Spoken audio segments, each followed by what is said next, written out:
Tonight, we will journey together, slowly and gently, through the whole long story of the city that, more than any other, shaped the world we live in today. Athens, the ancient city beneath the great rock of the Acropolis, the birthplace of democracy, of philosophy, of drama, and of so much of what we still call civilization. This is a very long and winding tale, far longer than a single night's rest, and you do not need to hold on to any of it. Let it move over you like the warm Aegean tide, drifting in and out beneath the old marble columns, and let your body grow heavier and your breathing slower with every passing word. There is nowhere you need to be tonight, and nothing you need to remember.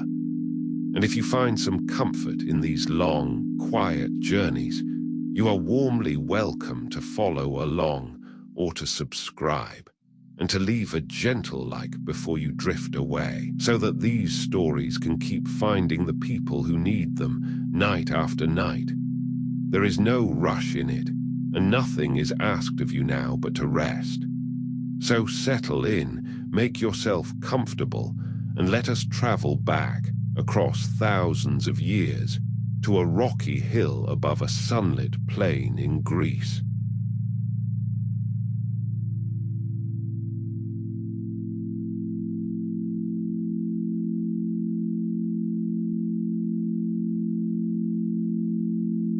To understand Athens, we must first picture the land upon which it grew.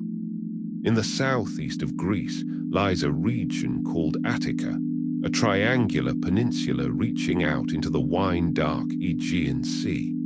It is a land of dry, rocky hills and small plains, of silver-green olive groves and thyme-scented slopes, ringed by mountains and washed by the sea. The soil is thin, and the summers are hot and dry, and it was never a rich land for farming. But it had good harbors and a mild climate, and at its heart, a great outcrop of rock that seemed made by nature to be a fortress and a sanctuary.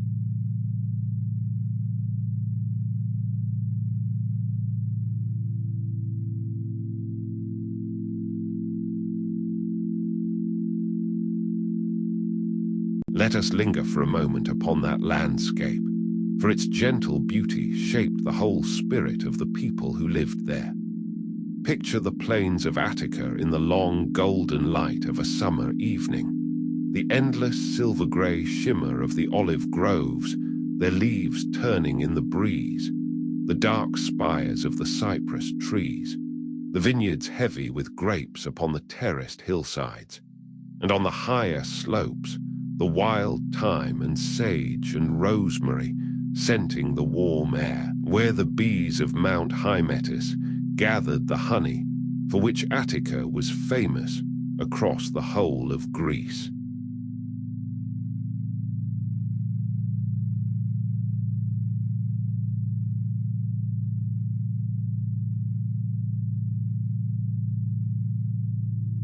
It was a land that lived by the rhythm of the seasons, and by three great gifts above all: the olive, the vine, and the grain. In the autumn, the farmers gathered the grapes and pressed the wine. In the winter and the early spring, they tended the young grain in the fields. And in the late autumn, they beat the olive trees with long poles and gathered the falling fruit to press for the precious oil that lit their lamps, dressed their food, anointed their bodies, and filled the jars they traded across the sea. The whole life of the countryside turned, year after year, with this slow and ancient wheel of planting and harvest.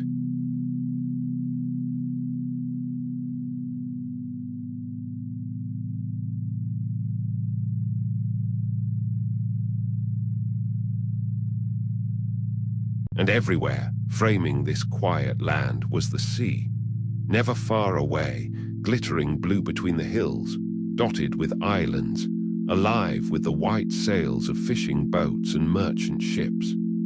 The people of Attica were farmers, but they were sailors too, and their gaze was always turning outward, across the water, to the islands and the distant coasts and the wide world of trade and travel beyond. It was this marriage of the land and the sea, of the olive grove and the sailing ship, that would one day make Athens both a home of quiet farmers and the mistress of a great sea empire.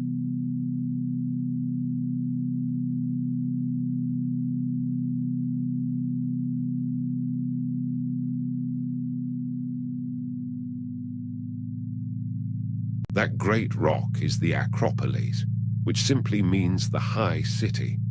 It rises steeply from the surrounding plain, with sheer sides and a broad, flat top visible for miles around. In the earliest days, it was a natural stronghold, a place of refuge where the people could gather in times of danger and where their rulers built their halls. In time, it would become the sacred heart of the city, crowned with the most beautiful temples of the ancient world. But long before the marble and the glory, it was simply a safe, high place above a plain where people first came together to live.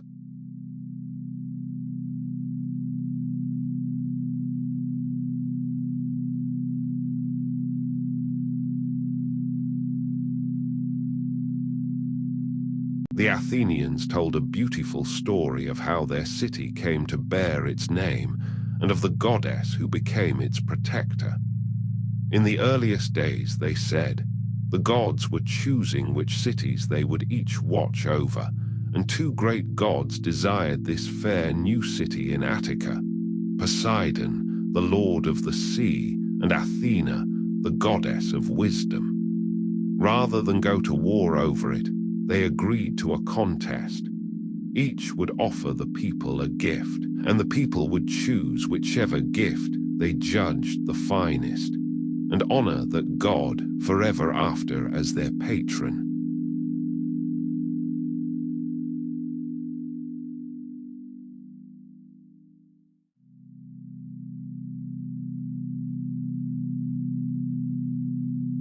The two gods came to the summit of the Acropolis, and there, before the gathered people, they gave their gifts. Poseidon struck the rock with his great trident, and from the stone there gushed forth a spring of water, a wondrous sign of his power over the seas. But when the people tasted it, the water was salt as the sea itself, and though it was a marvel, it was of little use to them. Then Athena stepped forward, and she planted in the rock a single small seedling, and it grew before their eyes into the first olive tree.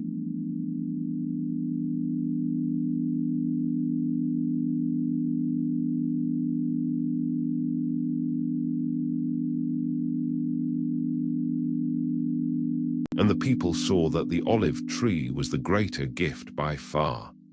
For the olive gave them food, and oil for their lamps and their cooking, and wood, and a crop that would flourish even in their dry and rocky soil. It was a gift of peace and of quiet, lasting prosperity, exactly suited to their land. And so the people chose Athena and named their city after her, Athens. And Athena became its eternal guardian, the grey-eyed goddess of wisdom and of skill, watching over her city from the heights of the Acropolis for all the ages to come.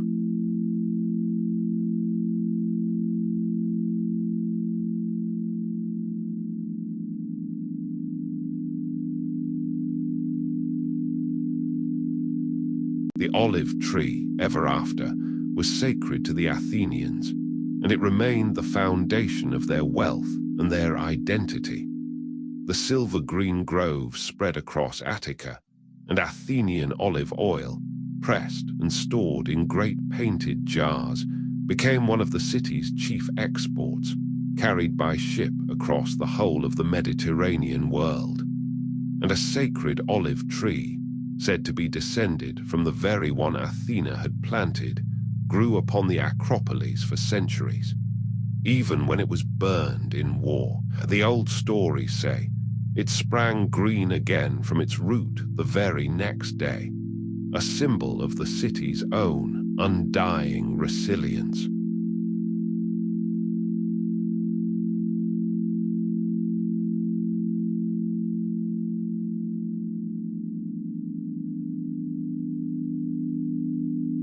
The earliest kings of Athens belonged as much to myth as to history. The first of them, they said, was Cecrops, a strange and ancient figure born from the earth itself, with the body of a man above and the tail of a serpent below, a sign that he sprang from the very soil of Attica. It was Cecrops, the legends held, who first taught the people the arts of civilization, marriage and writing, and the proper worship of the gods. He was remembered as the founder of the first ordered community upon the rock, the root from which the great city would slowly grow.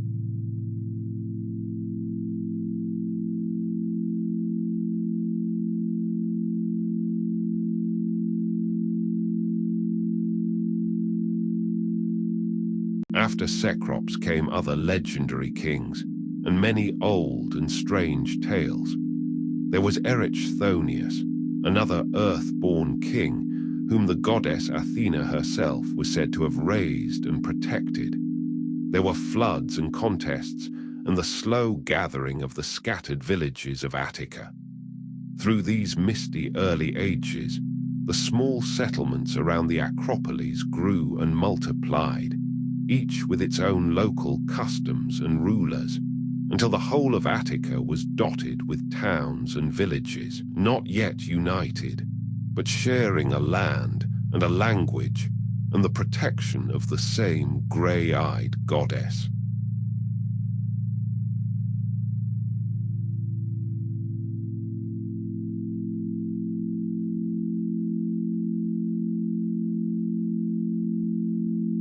The Athenians treasured many old myths of their earliest days, tales half-remembered and half-dreamed, of gods and heroes and the founding of their sacred customs.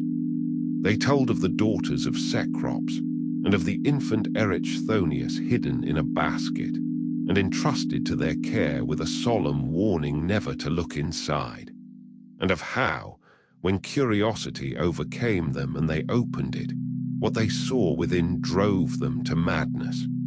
Such tales, strange and dreamlike, were woven into the very stones of the Acropolis and remembered in the rituals of the city for 1,000 years.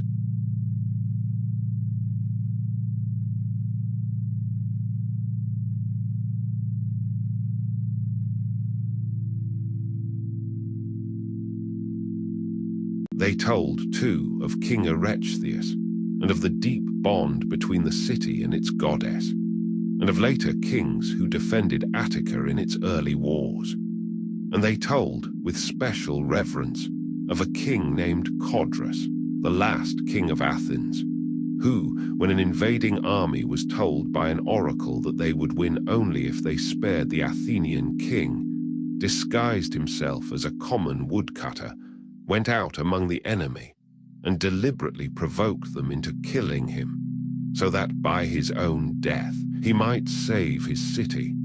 So noble was his sacrifice, the Athenians said, that no man was ever again thought worthy to bear the title of king.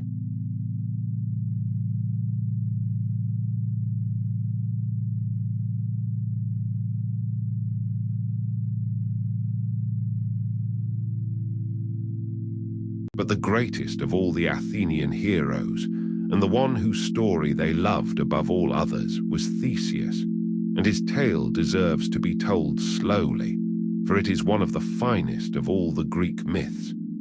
He was born far from Athens, in a distant city, the son, some said, of its king, and others of the sea god Poseidon himself.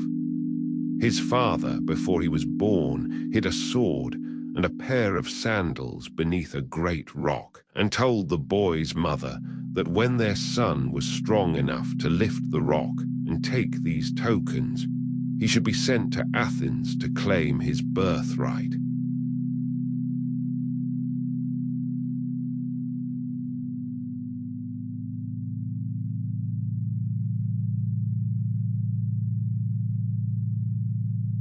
And so the boy Theseus grew strong and brave, and when he came of age, he easily lifted the great rock, and took up the sword and the sandals, and set out for Athens to find his father.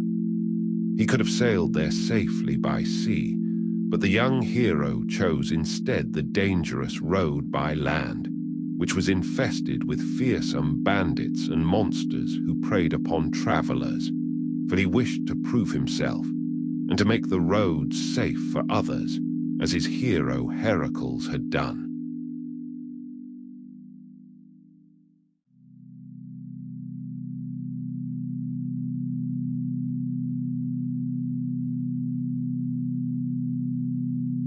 Along that road, Theseus met and overcame a series of terrible foes, each in a fitting way.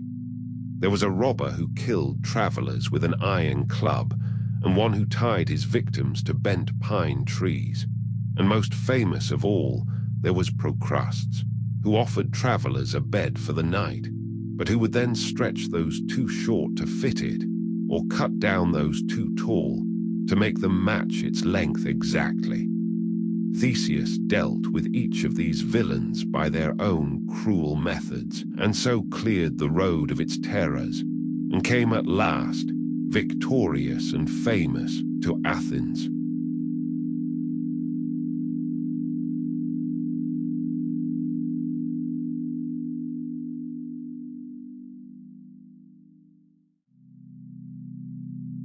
In Athens, after being recognized at last by his father the king, Theseus went on to his most famous adventure of all. For in those days, we have heard, Athens lay under a terrible tribute to the distant island of Crete, and its dreadful Minotaur, the monster half-man and half-bull that dwelt within the labyrinth.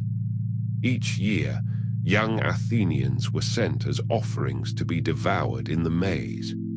And Theseus, unable to bear his city's suffering, volunteered to go among them, resolved to face the monster and end the tribute forever.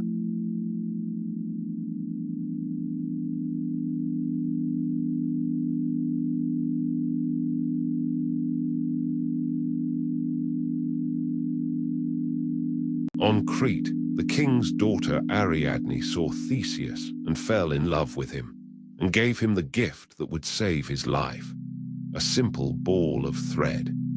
He tied one end at the entrance of the labyrinth, and unwound it behind him as he went deep into the twisting maze, until he found the Minotaur at its heart, and after a great struggle, defeated it.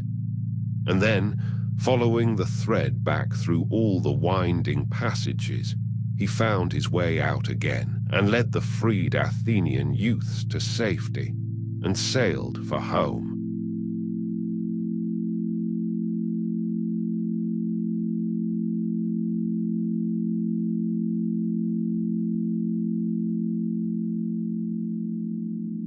But the tale of Theseus ends, as so many myths do, in a note of sorrow. For as he sailed home in triumph, he forgot the promise he had made to his father, that if he survived, he would change his ship's black sails for white ones, as a sign of victory. His father, the old king, watching from a high cliff for his son's return, saw the black sails still upon the ship, and believing his beloved son dead, threw himself from the cliff into the sea in his grief. And that sea, the Athenians said, was named ever after for him, the Aegean. So Theseus came home a hero, but to a kingdom in mourning, and became king of Athens amid both triumph and sorrow.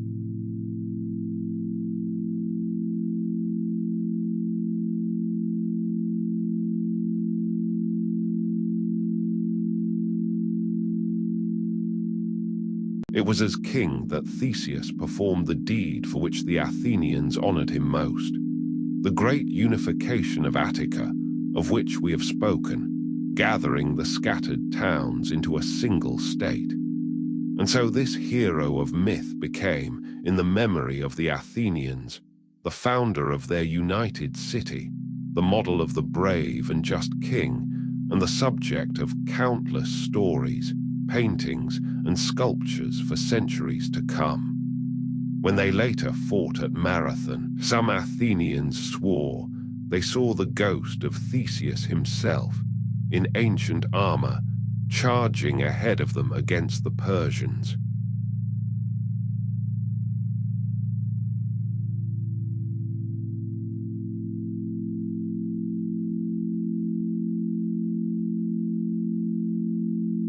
Many other tales were told of Theseus, for the Athenians loved him dearly. They told how the fierce Amazons, the warrior women from the Far East, once invaded Attica itself, and how Theseus led the Athenians to defeat them in a great battle fought, it was said, in the very heart of what would become the city. They told of his deep friendship with the hero Pirithous, and of the many adventures they shared, some glorious and some ending in sorrow. And they told how, in his old age, Theseus lost the love of his people and died in exile far away, only to be honored centuries later, when his bones were said to have been brought home to Athens in triumph.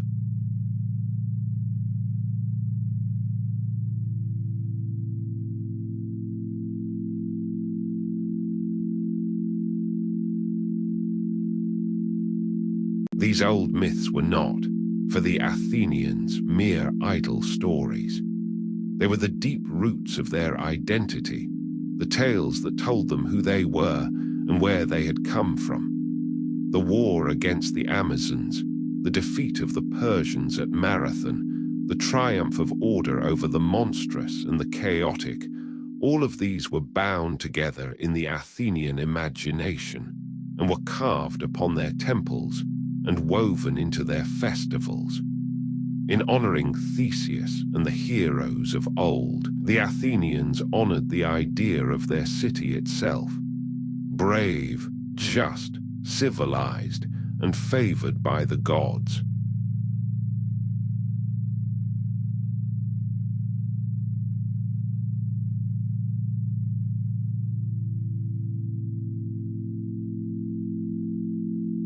Athens was, above all, a sacred landscape, its whole territory dotted with holy places, but none was more revered than the sanctuary at Eleusis, a short journey from the city, home to the most famous and mysterious religious rites of the entire ancient world, the Eleusinian Mysteries.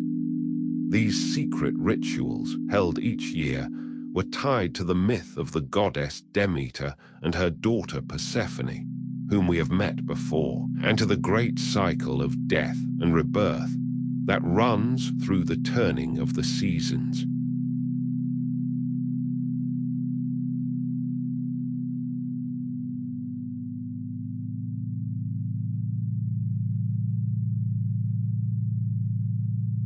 Each year, a great procession would walk the sacred road from Athens to Eleusis, and there, in a great hall, the initiates would undergo secret rites that no one was ever permitted to reveal, on pain of death. Those who were initiated into the mysteries came away, it was said, changed forever, freed from the fear of death, and filled with a serene hope for a blessed existence beyond the grave. For nearly 2,000 years, people from across the whole ancient world came to Eleusis to be initiated, and though countless thousands knew the secret, it was so deeply held that, to this day, we do not truly know what happened within that hall.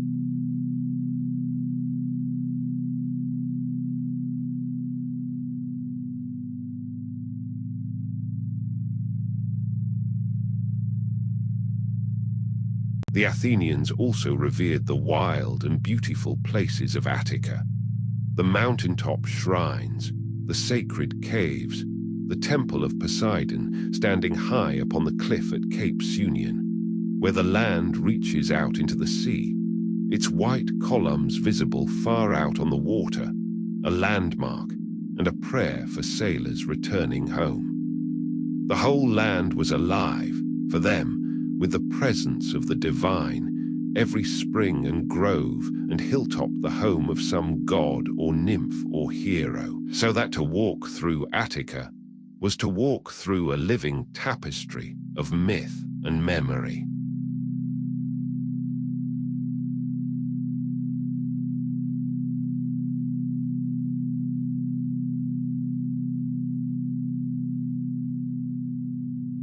And so, before we return to the great current of Athenian history, let us simply rest for a moment in this sense of the old city as a sacred and storied place.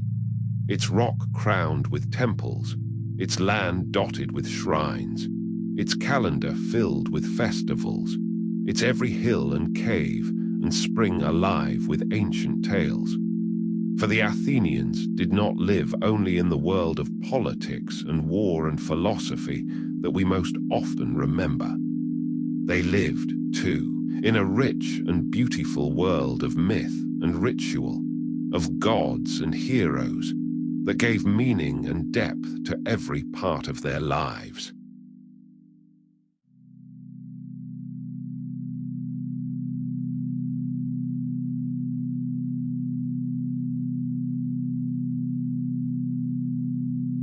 The greatest of the legendary kings of Athens was Theseus, whom we have met before, the hero who sailed to distant Crete and slew the Minotaur in its labyrinth, and found his way out again by a thread. But to the Athenians, Theseus was far more than a monster slayer. He was, above all, the great unifier, the king who gathered the many separate towns and villages of Attica together into a single state, with Athens at its heart. This act of union, which they called the Synocism, was remembered as the true birth of Athens as one people, one city, one community.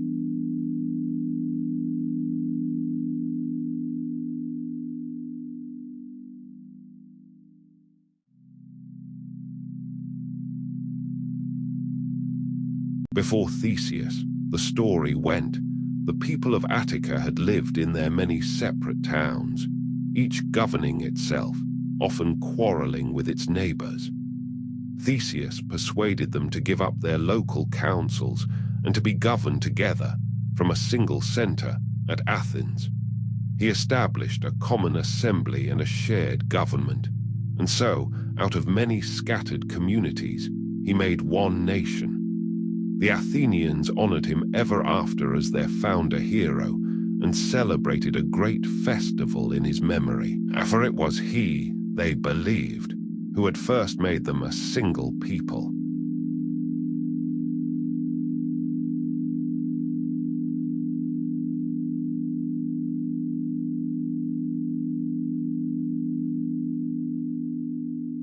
As the ages passed, and myth slowly gave way to history, the kings of Athens faded, and their power passed into other hands.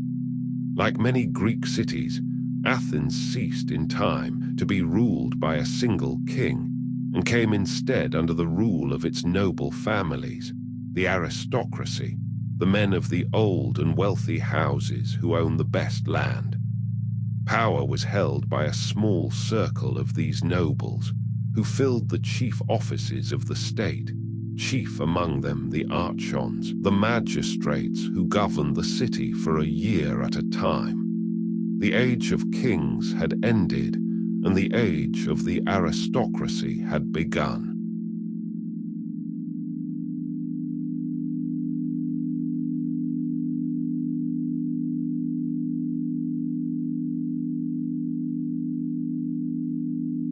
But rule by the few brought its own troubles. As the years passed, the gap between the noble landowners and the ordinary people of Attica grew wider and more bitter. Many poor farmers, unable to pay their debts, fell into a terrible bondage, forced to give up ever more of their harvest, and at last even their own freedom, becoming little better than slaves upon the land their families had once owned. The common people grew angry and desperate, and the city seethed with discontent until it stood upon the very edge of open revolt, one class against another.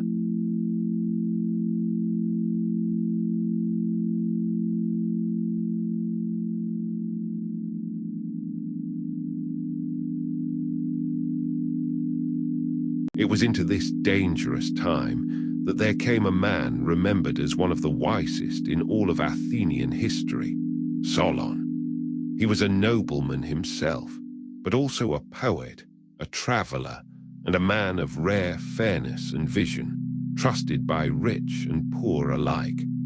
And so, with the city on the brink of civil war, both sides agreed to give Solon extraordinary power to reform the laws and to set things right. It was a remarkable moment of trust, and Solon used it not to seize power for himself, as many might have, but to try, with great wisdom, to heal the divisions of his city.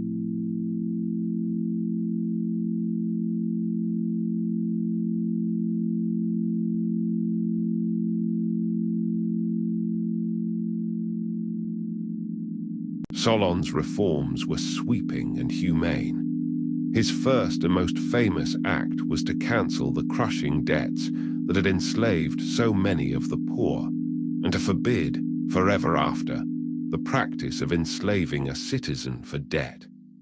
He freed those who had been bound, and even sought to bring home those who had been sold abroad.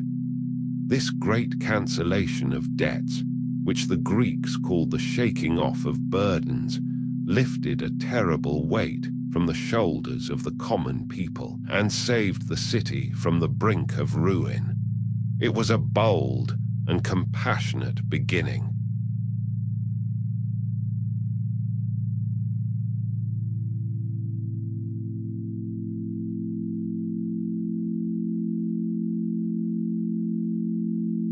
But Solon did far more than cancel debts. He reformed the whole structure of Athenian society and government. He divided the citizens into classes based on their wealth rather than their birth, so that a man's role in the state depended on what he had achieved, not only on the family he had been born into. He gave even the poorest citizens a place in the assembly and a voice in the courts. And he reformed the laws, replacing the harsh and bloody code of an earlier lawgiver, Draco, whose laws had been so severe that they were said to be written not in ink, but in blood.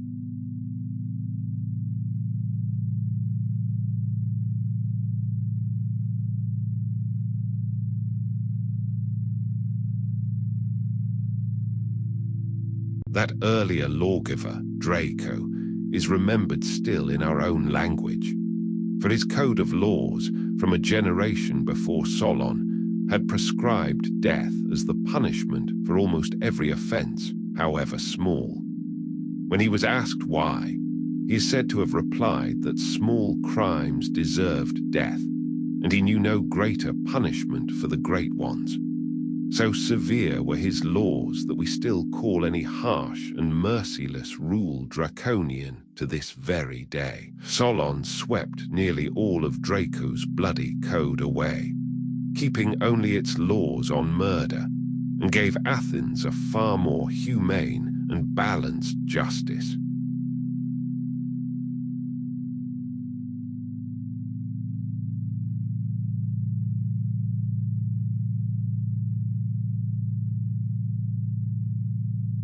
Solon's reforms did not please everyone. The poor had hoped he would go further and redistribute the land itself, while the rich felt he had already taken too much from them. Solon, standing in the middle, satisfied neither extreme completely, which is perhaps the mark of a truly fair compromise. And having made his laws, he did a remarkable thing. He made the Athenians swear to keep them unchanged for 10 years, and then he left the city entirely, traveling abroad for a decade, so that he could not be pressured into altering his own work. He trusted his laws to stand on their own.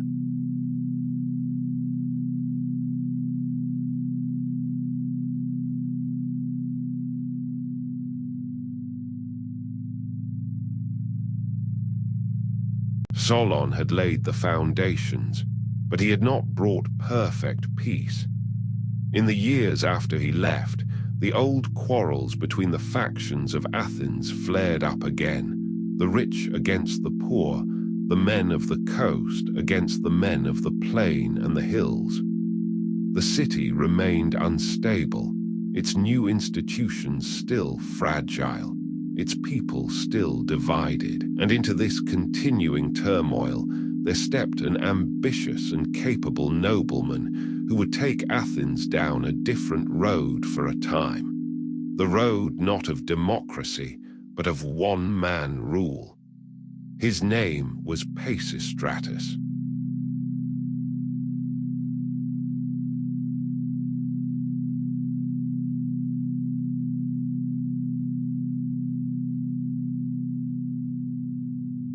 Pisistratus was clever, charming, and popular, especially with the common people and the poor farmers of the hills whose cause he championed.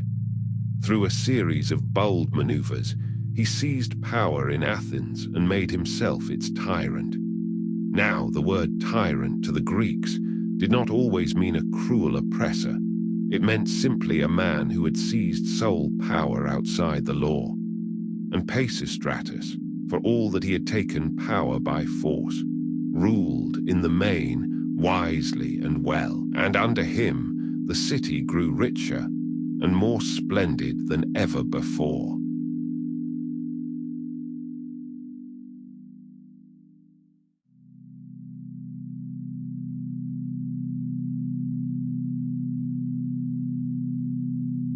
Under the rule of Pisistratus, and for a time his sons, Athens flourished. He supported the poor farmers with loans and spread the cultivation of the olive.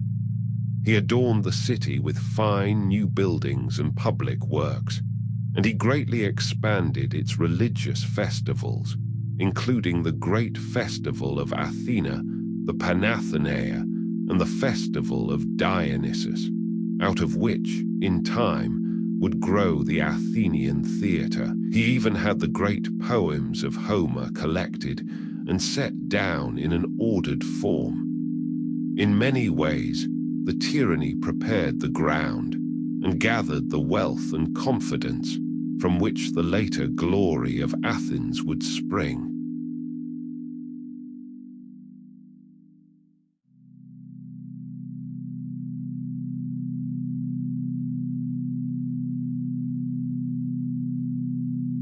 But the rule of one man, however wise, sat uneasily with the proud spirit of the Athenians, and after Pisistratus died, his sons ruled more harshly and grew hated. One of them was assassinated, and the other became suspicious and cruel, until at last, with help from outside, the tyranny was overthrown and the family was driven out.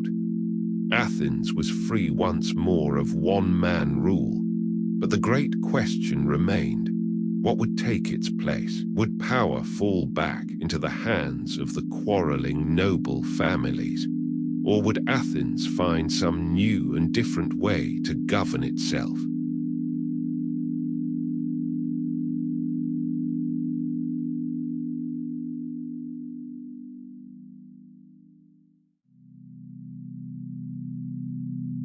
The answer came from a nobleman named Cleisthenes, and it would change the history of the world. For rather than restoring the old rule of the few, Cleisthenes proposed something radically new: to place power, genuinely, in the hands of the whole body of citizens. He reorganized the Athenian people, breaking the old power of the noble clans by mixing the citizens into new tribes drawn from across all of Attica, so that men's loyalty would be to the whole city and not merely to their local noblemen. It was a brilliant and revolutionary reordering of the entire state.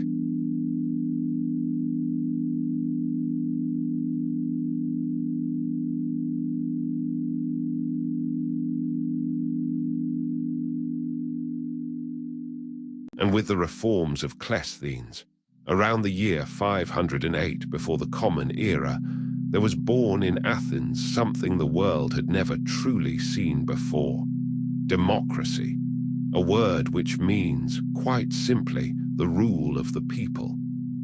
From this time on, the great decisions of the Athenian state would be made not by a king, nor by the nobles, but by the assembly of the citizens themselves, meeting together, debating and voting. It was an astonishing and daring experiment in self-government. And from these beginnings in Athens would flow one of the most powerful ideas in all of human history.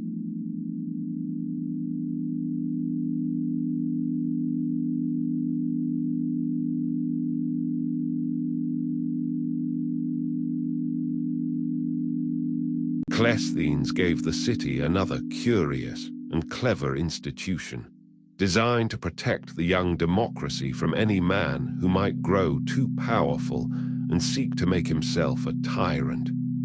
Once a year, the citizens could hold a special vote, in which each man scratched upon a broken piece of pottery, called an ostracon, the name of anyone he thought had become too dangerous to the city. If enough votes were cast, the man whose name appeared most often was sent into exile for 10 years, without any trial, and without losing his property or his honor. From this practice, the casting of these pottery shard votes, we get our very word ostracism, still used today for the casting out of a person from a community.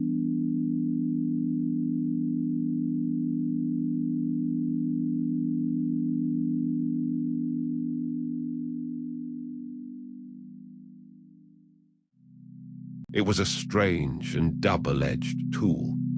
At its best, it allowed the city to diffuse a dangerous rivalry peacefully, sending a too powerful man away for a time rather than descending into civil war.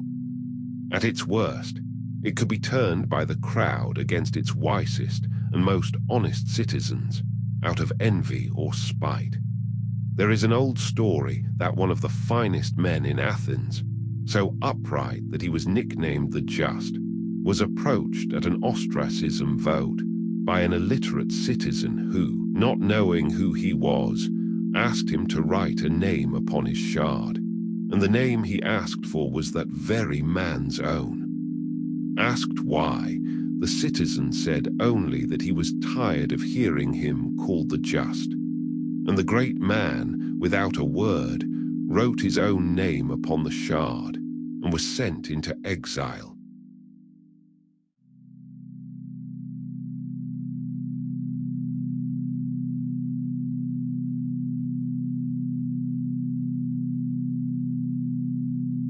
The young democracy of Athens was soon to face its greatest test, against the mightiest empire the world had yet seen.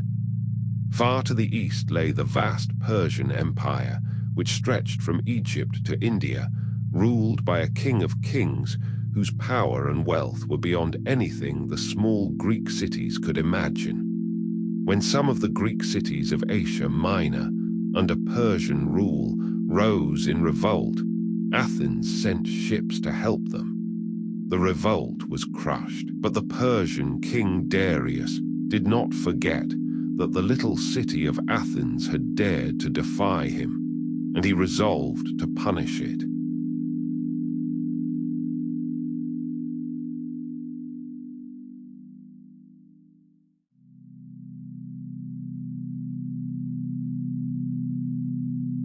In the year 490 before the Common Era, a great Persian force sailed across the Aegean and landed on the coast of Attica, at a plain called Marathon, not far from Athens.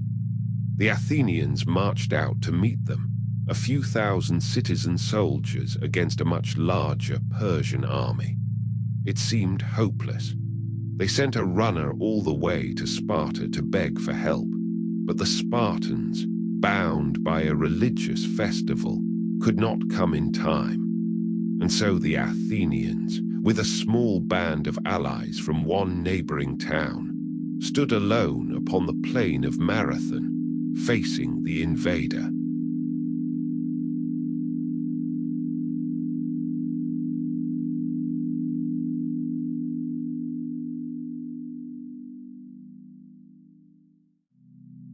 And there, against all expectation, the Athenians won a stunning victory.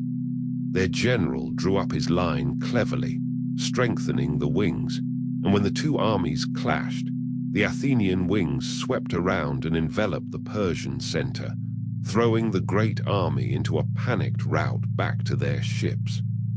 The Persians fled, having lost thousands, while the Athenian losses were remarkably few.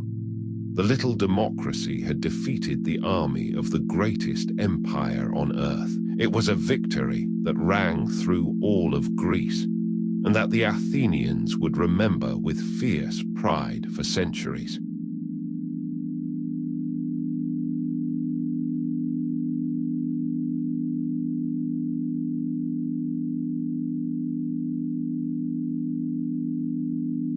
The architect of that victory was a general named Miltiades, who had lived among the Persians and understood their way of fighting. It was he who urged the Athenians not to wait, but to attack, and who devised the bold plan that won the day. Picture that moment.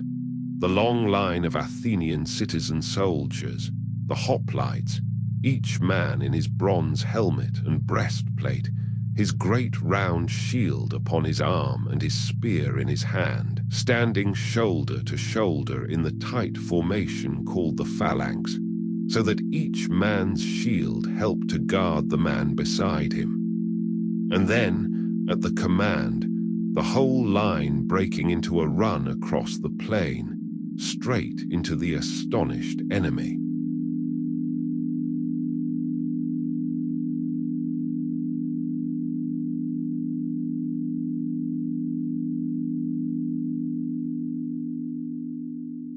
These were not professional soldiers, but ordinary citizens, farmers and potters and merchants, fighting to defend their own homes and their own freedom, each man having bought his own armor and taken his place in the line beside his neighbors.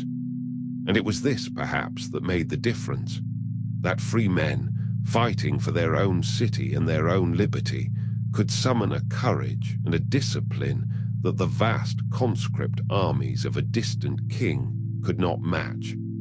The Athenians believed, ever after, that Marathon had proved the worth of their free way of life, and they were, perhaps, not wrong.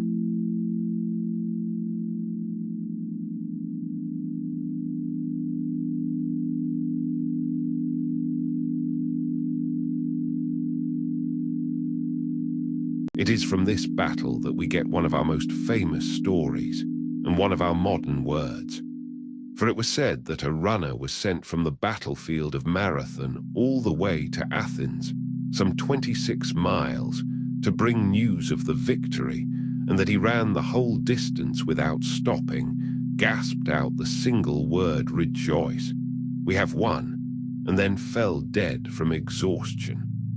Whether the tale is wholly true or not, it is why, to this very day, we call a long-distance race of that length a marathon.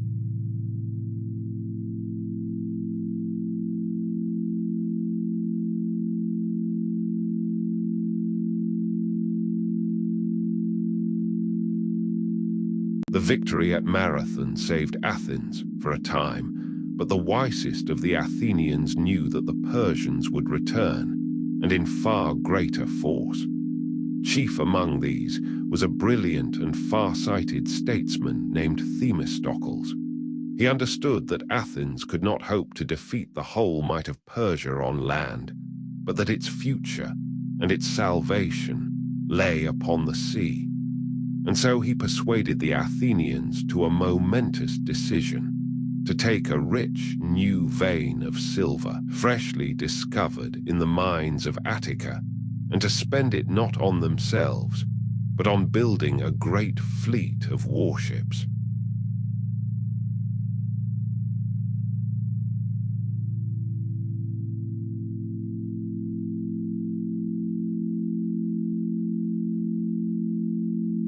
It was one of the most important decisions in the history of the city. When a rich seam of silver was found in the state-owned mines, many citizens wished simply to divide the windfall among themselves. But Themistocles convinced the assembly instead to build with it a fleet of some 200 warships, the swift, oar-driven vessels called triremes. In doing so, he transformed Athens, almost overnight, from a modest land power into the greatest naval power in all of Greece. And it was this fleet, built just in time, that would soon save not only Athens, but the whole of the Greek world.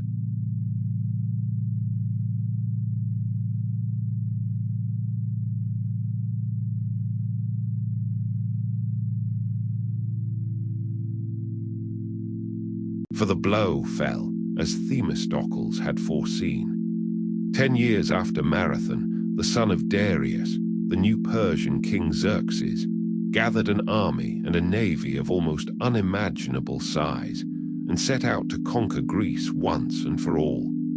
His host was so vast, the old historians wrote, that the rivers ran dry where it stopped to drink. He bridged the strait between Asia and Europe with boats and marched his enormous army into Greece, while his great fleet sailed alongside. It seemed that nothing could stand against so overwhelming a force.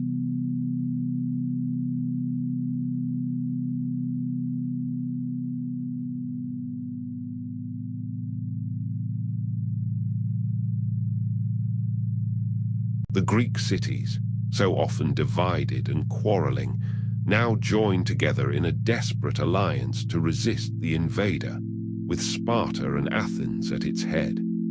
The first great stand came at a narrow mountain pass called Thermopylae, where a small Greek force, led by the Spartan King Leonidas and his 300, held back the entire Persian army for days, in one of the most famous last stands in all of history. In the end, they were betrayed and surrounded and died to the last man, but their sacrifice bought precious time and became an eternal symbol of courage against the odds.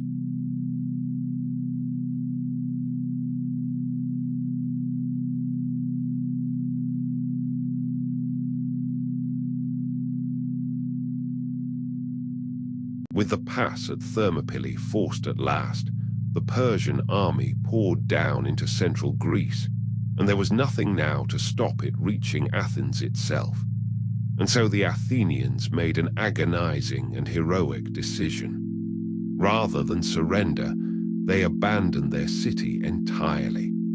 They evacuated the whole population, the women and children and old men, across the water to safety on nearby islands and coasts, while every man of fighting age boarded the ships of the fleet. They gave up their homes, their temples, everything, and staked the survival of Athens upon the wooden walls of their navy.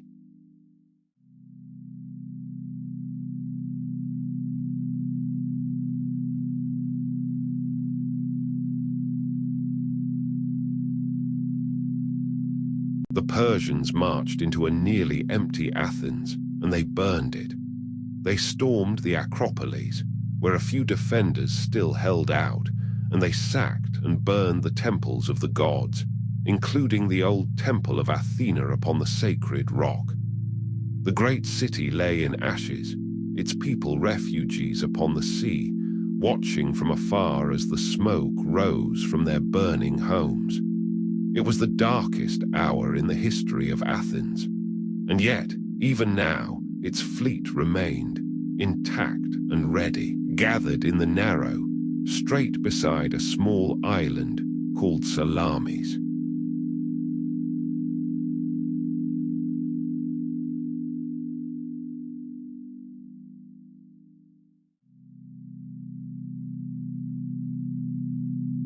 There, in the Straits of Salamis, Themistocles laid his trap. He knew that in the open sea the vast Persian fleet could use its numbers to overwhelm the Greeks, but that in the narrow strait those same numbers would become a hindrance, the great host of ships crowding and colliding, unable to maneuver. By a clever secret message, he lured the overconfident Xerxes into sending his fleet into the narrows to attack. And Xerxes, certain of victory, had his golden throne set upon a hillside overlooking the strait, to watch in comfort the destruction of the Greeks.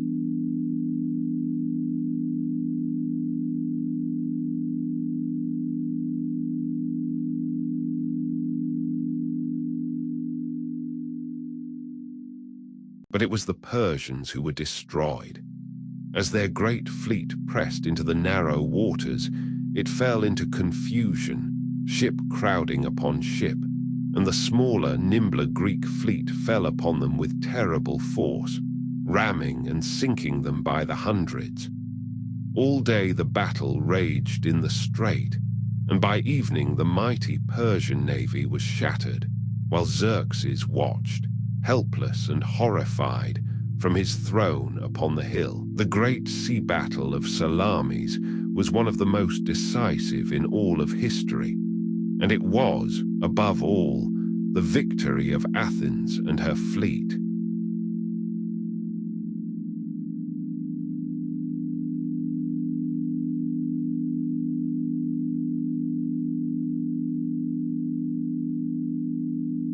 After the disaster at Salamis, Xerxes, fearing to be trapped in Europe, retreated back to Asia with much of his army, leaving a force behind to finish the conquest.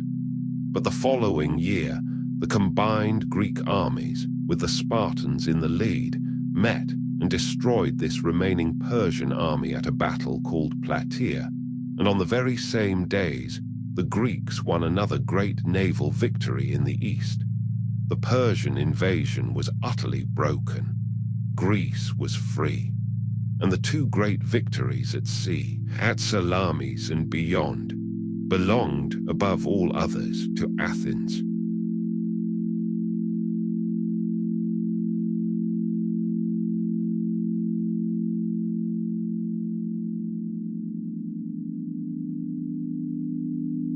The Persian Wars were the making of Athens. The little city that had stood alone at Marathon, that had given up its very homes and staked all upon its ships, had emerged not merely as a survivor, but as the savior and the leader of Greece. Its confidence soared. Its people felt, with justice, that they had achieved something extraordinary, that they had defended not only their own freedom, but the freedom of all the Greeks, and of the very idea of a free people against the will of a great king. And from this triumph would flow the golden age that was to come.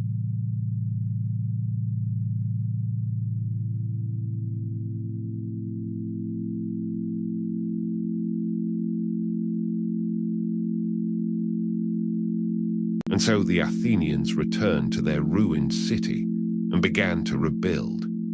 They raised new walls around Athens and around their great harbor at Piraeus, and joined the two with long protective walls, so that the city and its fleet could never again be cut off from the sea. They rebuilt their homes and their lives, but for a time they left the burned temples upon the Acropolis in their ruins, as a solemn reminder of what the Persians had done, and of the sacrifice their city had made. The rebuilding of those temples in glory would come later, and would give the world its greatest monuments.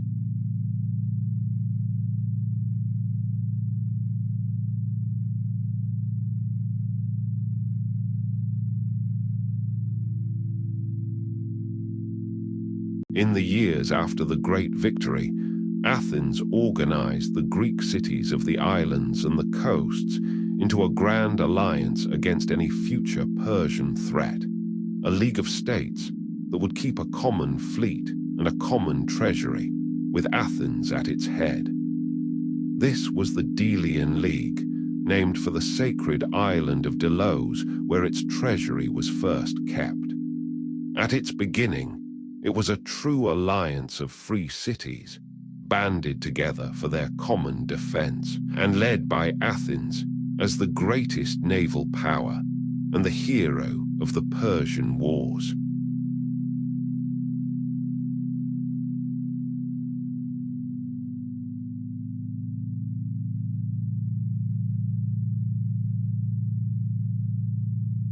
But over the years that followed, the alliance slowly and almost imperceptibly changed its nature. As the Persian threat receded, some cities wished to leave the League or to stop paying their contributions, but Athens would not let them go and compelled them by force to remain and to pay. The common treasury was moved from the sacred island of Delos to Athens itself, and its funds began to be used not only for the fleet, but for the glory and adornment of Athens. What had begun as a free alliance of equals had become, in truth, an Athenian empire, with Athens as its mistress and the other cities as its tribute-paying subjects.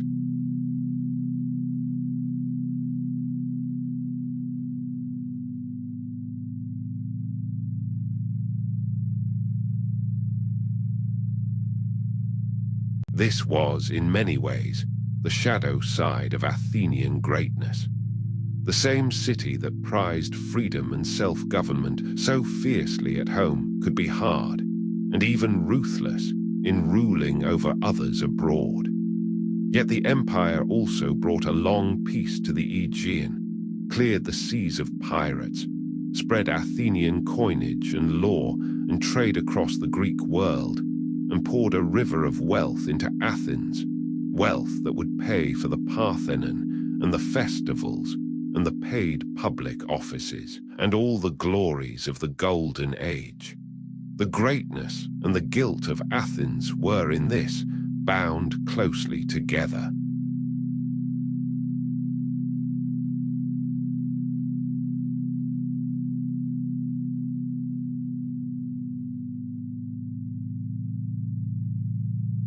And at the heart of all this seaborne power lay the great harbour of Piraeus, a few miles from the city and joined to it by the long walls, one of the busiest and most cosmopolitan ports in the whole ancient world. Imagine it, the forest of masts, the war galleys drawn up in their ship sheds, the merchant vessels unloading grain from the Black Sea, timber, metals, spices, and every kind of goods from across the known world, and loading Athenian pottery, silver, and olive oil in return. Sailors and traders of every tongue and nation crowded its quays and markets. Through Piraeus flowed the wealth and the food and the power that made Athens great, for the city lived, in the end, by the sea.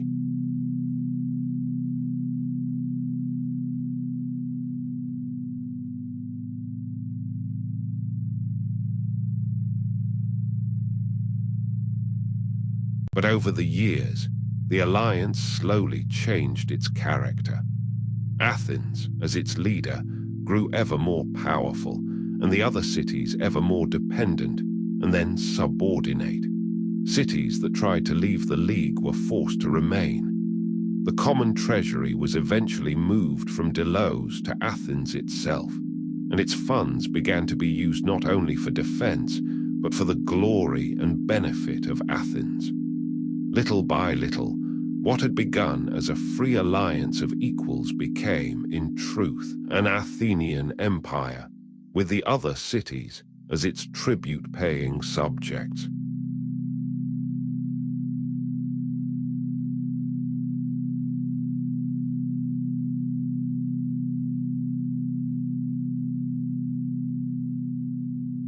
This transformation troubled many, and it would sow the seeds of future conflict.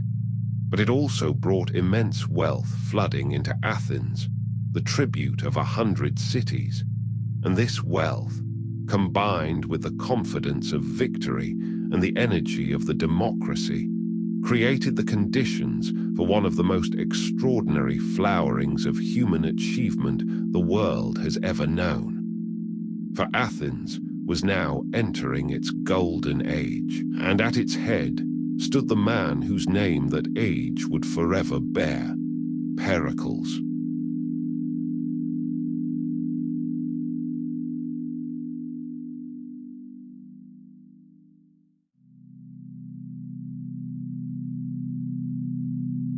Pericles was a nobleman by birth, but a wholehearted champion of the democracy, and for some 30 years, through the sheer force of his intelligence, his integrity, and his matchless skill as a speaker, he guided the city, not as a tyrant, for he held only the ordinary offices and had to persuade the assembly anew each year, but as its first citizen, its trusted leader. Under his guidance, Athenian democracy reached its fullest and most complete form, and Athenian culture rose to heights that have inspired the world ever since. His age is remembered simply as the Age of Pericles.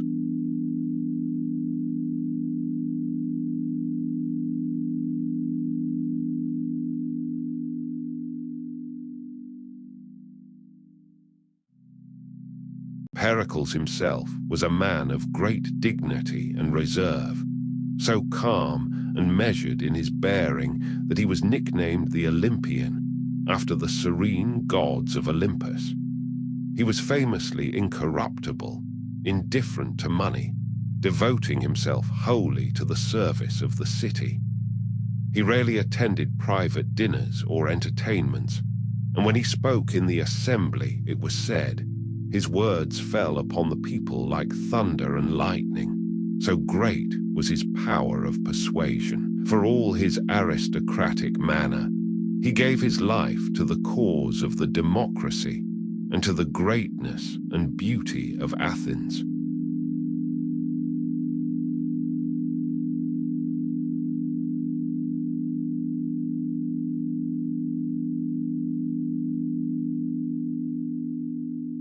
In his private life, Pericles loved a remarkable woman named Aspasia, who came from another city and so could never be his lawful wife under Athenian law, but who was his true companion and partner for many years.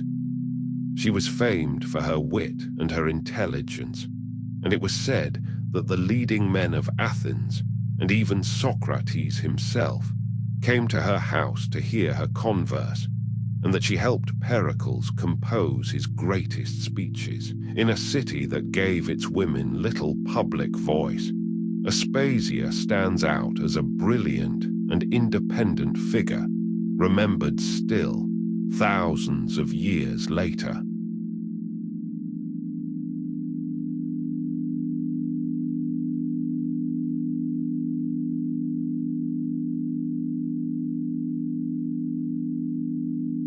Under Pericles, the democracy became more complete than ever.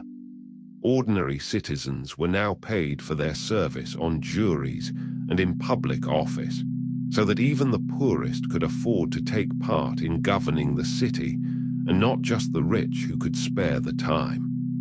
The assembly of all citizens was sovereign, debating and deciding every great question of state directly. It was a direct democracy, unlike our own representative systems, in which the citizens themselves, gathered in their thousands on a hillside called the Pnyx, made the laws and the decisions with their own voices and their own hands.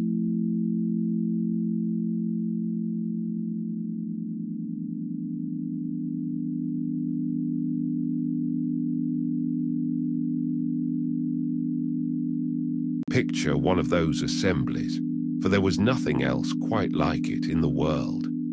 On the appointed morning, thousands of ordinary citizens, farmers and craftsmen and sailors would make their way up the slope of the Pnyx, a low hill near the Acropolis, and take their places upon the bare ground of the hillside, looking down toward a simple speaker's platform of stone. There, one after another, citizens would rise to speak for and against each proposal, and any man among them, however humble, had the right to climb up and address the whole people. Great questions of war and peace, of law and money and life and death were debated openly under the sky, and then decided then and there by a show of hands.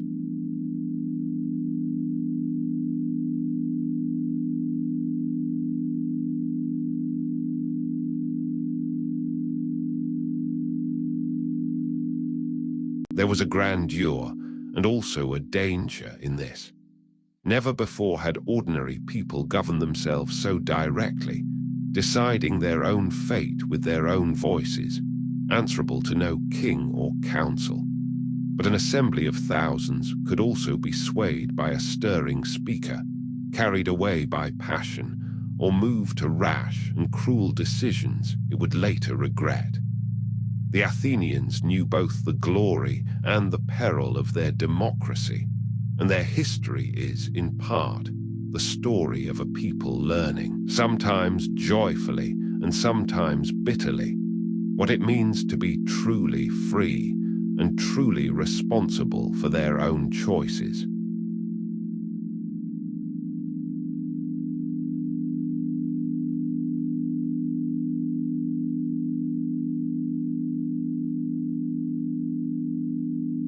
And it was Pericles who conceived the great project that would crown the age, the rebuilding of the temples on the Acropolis, which had lain in ruins since the Persians burned them.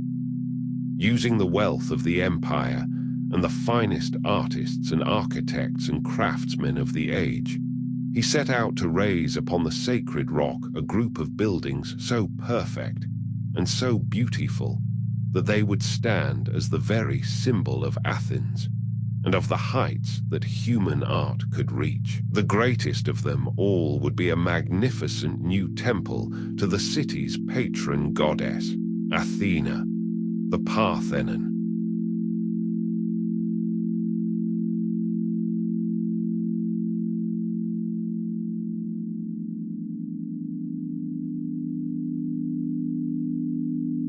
The Parthenon rose upon the summit of the Acropolis over some 15 years, built of gleaming white marble, in perfect proportions so subtle that the eye can scarcely detect them, its columns swelling slightly and leaning imperceptibly inward, its lines curved just enough to appear flawlessly straight. It was adorned with the most beautiful sculpture the world had seen, carved under the direction of the great sculptor Phidias, and within it stood his colossal statue of Athena, made of gold and ivory, towering and magnificent. It was, and remains, one of the most perfect buildings ever raised by human hands.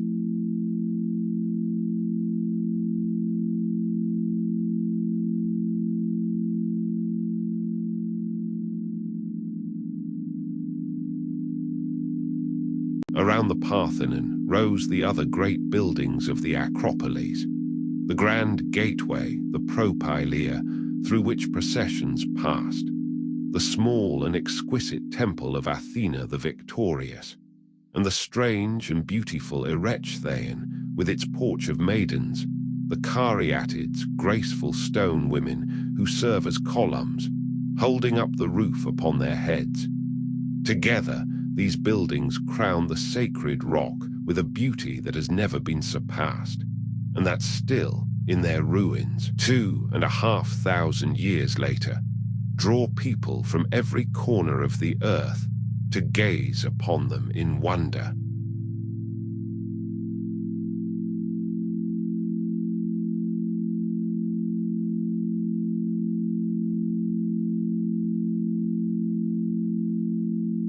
The sculpture that adorned the Parthenon was as great a marvel as the building itself.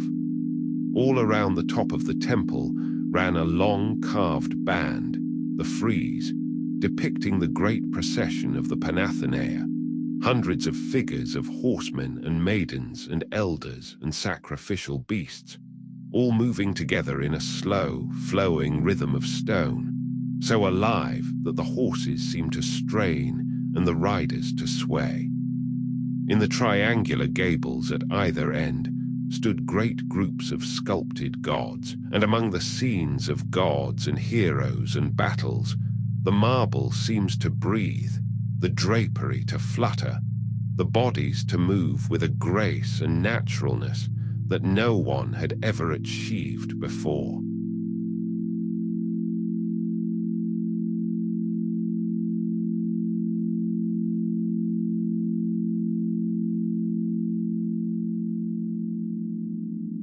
For this was the great achievement of Athenian art.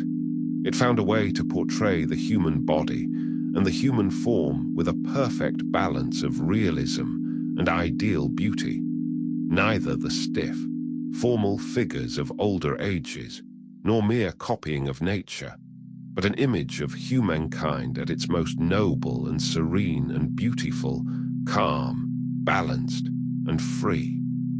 In their gods and heroes, the Athenian sculptors gave shape to an ideal of what a human being might be, and this vision of serene human perfection has haunted and inspired the art of the Western world ever since, through the Renaissance and down to our own day.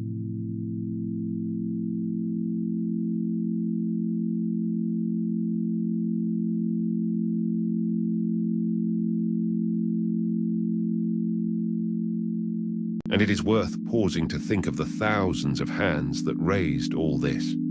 The architects who designed it, the masons who cut and set the vast marble blocks, the sculptors who carved the figures, the painters who colored them, the workers who hauled the stone down from the mountain quarries and up onto the sacred rock. For years, the whole city was a workshop, alive with the sound of chisels and the creak of cranes, as the Athenians poured their wealth and their genius and their pride into making, upon their high rock, something that would outlast them all.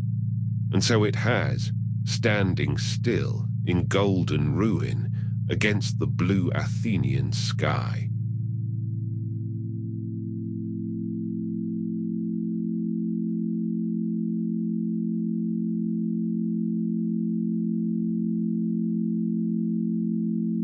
And the golden age of Athens was not only an age of buildings. It was an age of an extraordinary flowering in every field of human endeavor, an explosion of genius unlike almost any other in history, packed into a single small city in the space of a few generations. For in these same years, and in the years that followed, Athens gave birth to the drama, and to philosophy, and to history, and to ideals of art and beauty and citizenship that would shape the entire civilization of the West for thousands of years to come. Let us turn now to that astonishing flowering of the Athenian mind.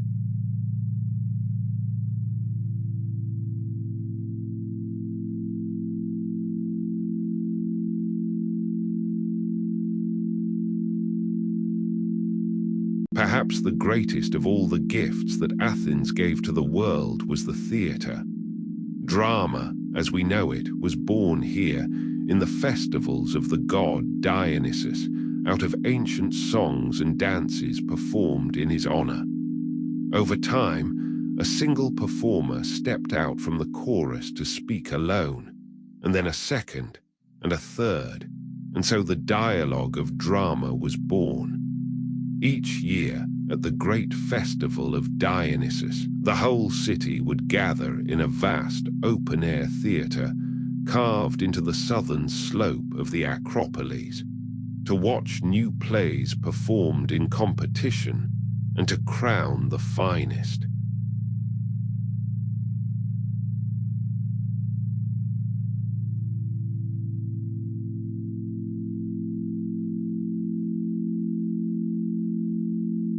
Picture that theatre on a spring morning.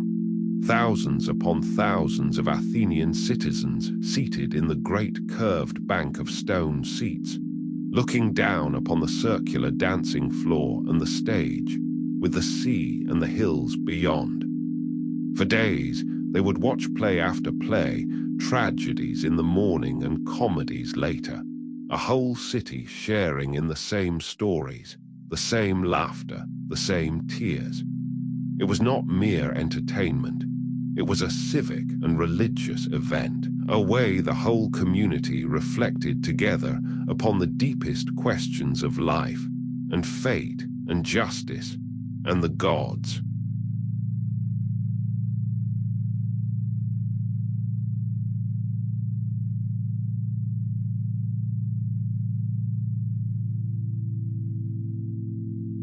And the playwrights of Athens were geniuses whose works are still performed today, nearly 2,500 years later.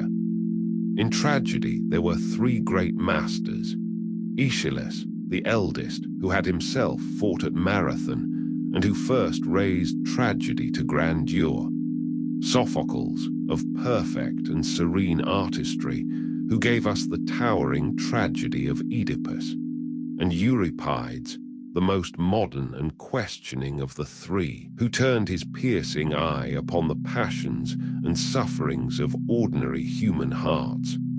Their tragedies plumbed the depths of human suffering and endurance with a power that has never been surpassed.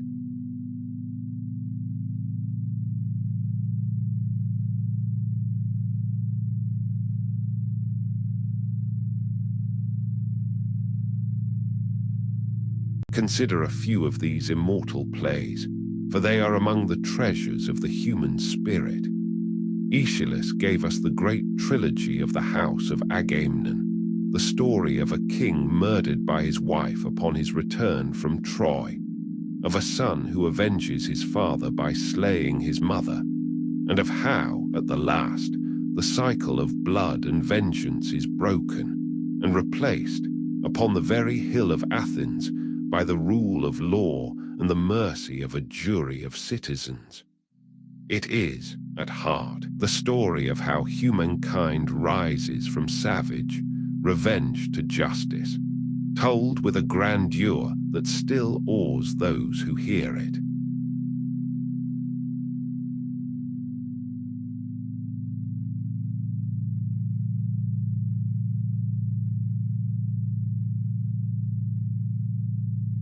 Sophocles gave us the tragedy of Oedipus, the king who, seeking to escape a terrible prophecy, unknowingly fulfills it, killing his own father and marrying his own mother, and who, when the dreadful truth at last comes to light, blinds himself in his anguish.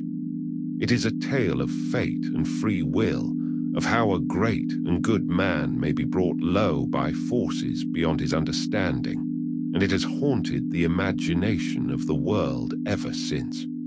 And Sophocles gave us, too, the noble Antigone, the young woman who defies a king's unjust command to honor her dead brother, and chooses death rather than betray what she knows to be right.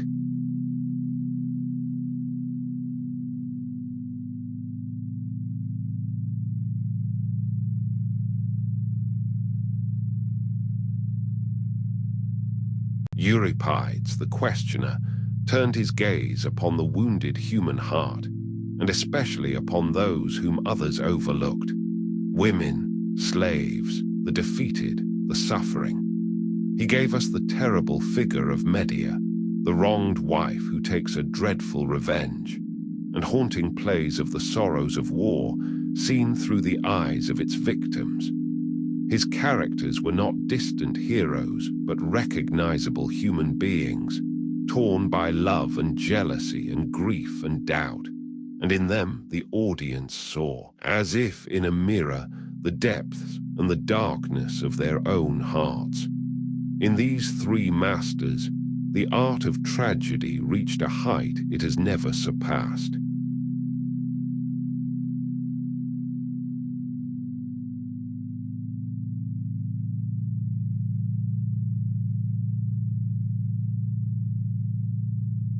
And to sit in that great theatre, beneath the open sky, with the whole city gathered around you, and to watch these stories unfold, the masked actors and the chanting chorus moving upon the dancing floor, the words of the poets rising into the bright air, must have been an experience of extraordinary power.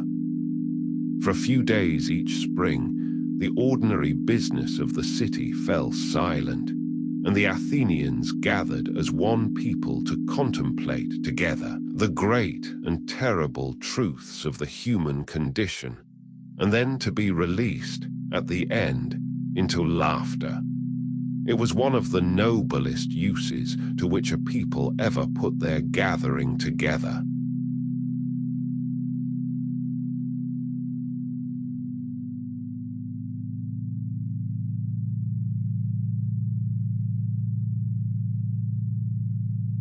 And where there was tragedy, there was also comedy, for the Athenians loved to laugh as much as to weep. The great master of Athenian comedy was Aristophanes, whose riotous, bawdy, brilliant plays mocked everything and everyone: the politicians, the generals, the philosophers, the gods themselves, and the follies of the democracy. In a city where free speech was prized, the comic poet could hold the most powerful men up to ridicule before the whole assembled people, and this fearless, mocking laughter was itself a mark of the extraordinary freedom of Athenian life.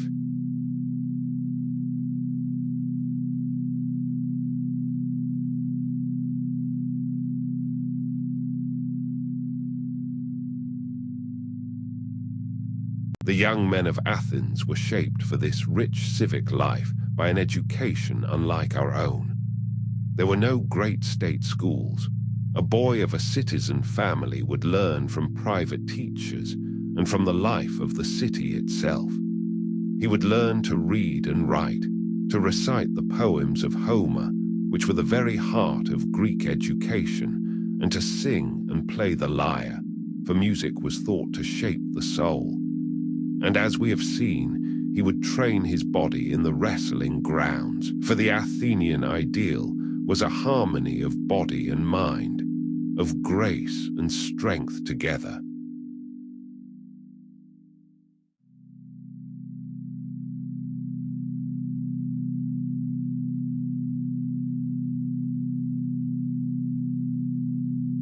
But in the great age of the city, a new kind of teacher appeared, promising a new and powerful kind of learning. These were the Sophists, wandering scholars who came to Athens from across the Greek world and who, for a fee, offered to teach young men the art of persuasion, of speaking well and winning arguments, a skill of enormous value in a democracy where everything was decided by debate in the assembly and the courts. They were brilliant and controversial figures, some of them profound thinkers, others accused of teaching men merely how to make the weaker argument appear the stronger.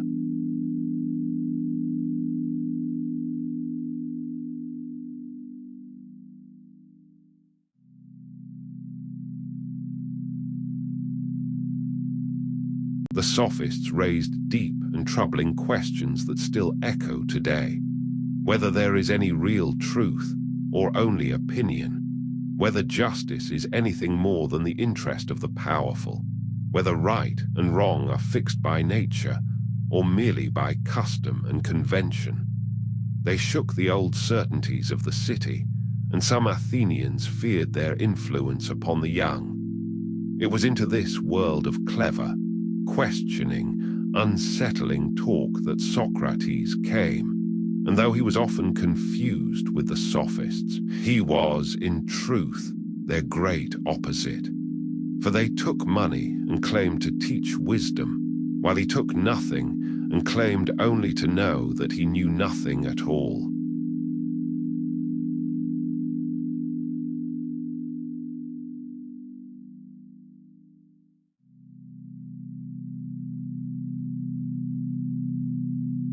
Even more lasting, perhaps, than the drama was the birth in Athens of philosophy as we know it.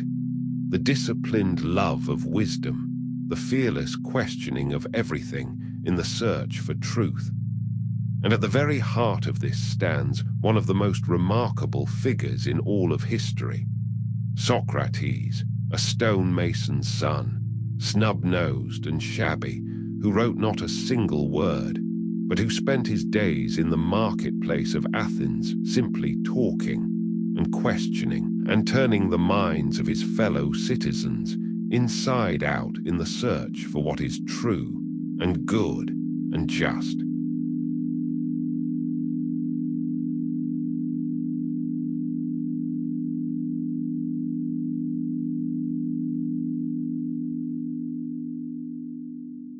Socrates had a method all his own.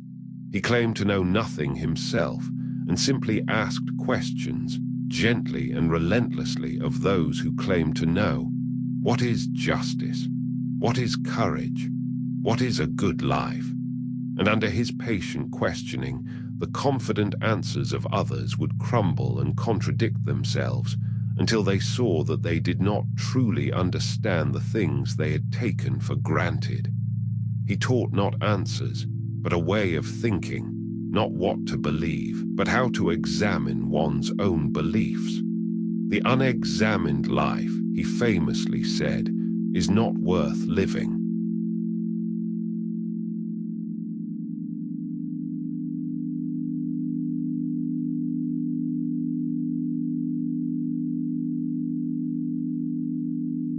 Around Socrates gathered the brilliant young men of Athens, who followed him through the streets, delighting in his questions and his conversation.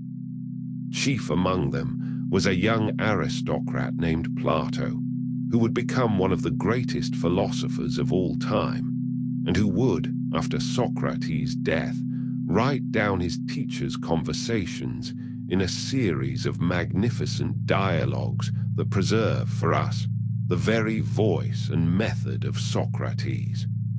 Through Plato, the questioning spirit of Socrates was passed down through the ages, becoming one of the deepest roots of all Western thought.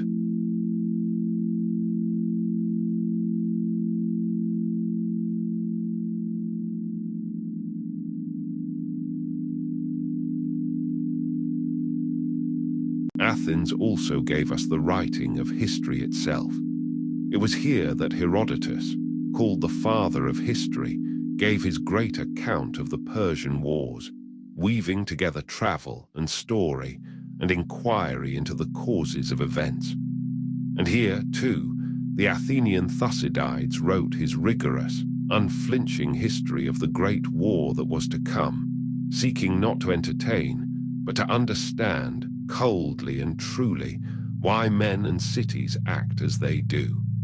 In their works, for the first time, human beings try to record and to understand their own past not as myth, but as history.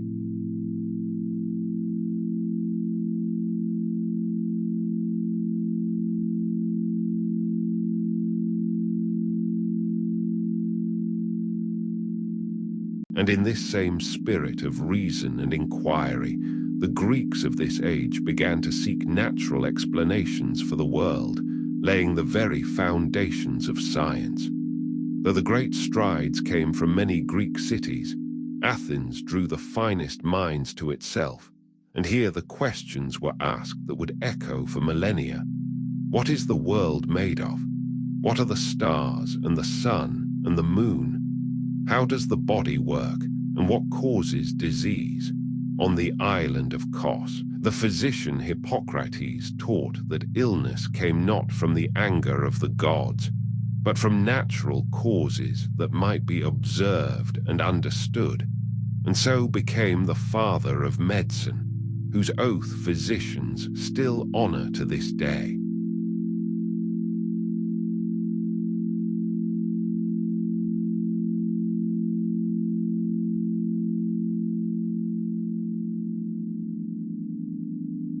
Let us step now into the daily life of this remarkable city and walk its streets as an Athenian might have.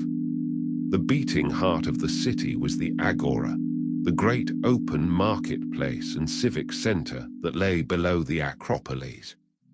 Here was where Athenian life happened, the buying and selling of goods from all over the world, yes, but also the meeting of friends, the arguing of politics, the gossip and the news, the law courts and the public offices. To spend a morning in the Agora was to be at the very center of the Athenian world.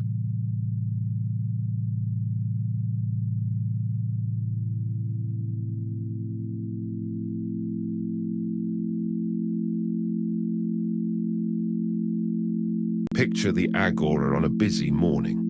Stalls piled high with fish and olives and figs, with pottery and cloth and silverware, money changers at their tables, farmers in from the countryside, philosophers arguing beneath the shaded colonnades, officials hurrying to the council house, and everywhere the loud, quick, clever talk of the Athenians, who loved nothing better than a good argument.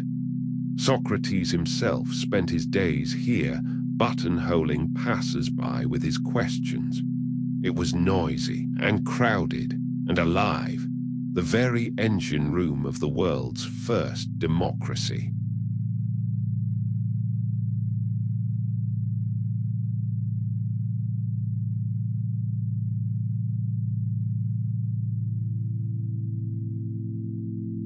And nearby rose the Pnyx, the hill where the assembly of the citizens met to govern the city. Here, several times a month, thousands of ordinary Athenian men would gather in the open air, and any citizen who wished could climb the speaker's platform and address the crowd, and argue for what the city should do, whether to make war or peace, how to spend the public money, what laws to pass. And then they would vote, by a show of hands, and the will of the majority became the decision of the state. It was democracy in its purest and most direct form.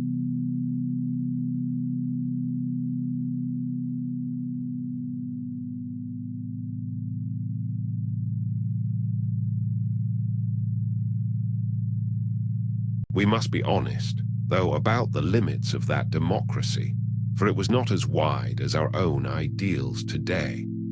The full rights of a citizen, including the vote, belonged only to free adult men whose parents were both Athenian. Women, however respected within the home, had no political voice. The many enslaved people who did much of the labor of the city had no rights at all. And the foreigners who lived and worked in Athens, the metics, though free, could not be citizens. It was a democracy of a limited body of citizens.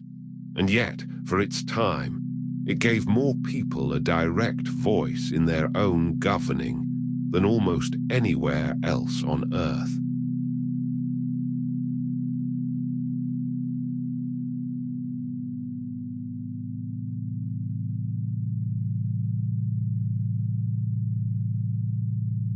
The lives of the women of Athens were lived largely within the home, and are, for that very reason, harder for us to see, for the men who wrote the histories rarely spoke of them. A respectable woman of a citizen family was expected to manage the household, to raise the children, to weave the cloth, to oversee the servants and the stores, and to keep, for the most part, out of public view. She did not vote or attend the assembly or dine with the men at their symposia.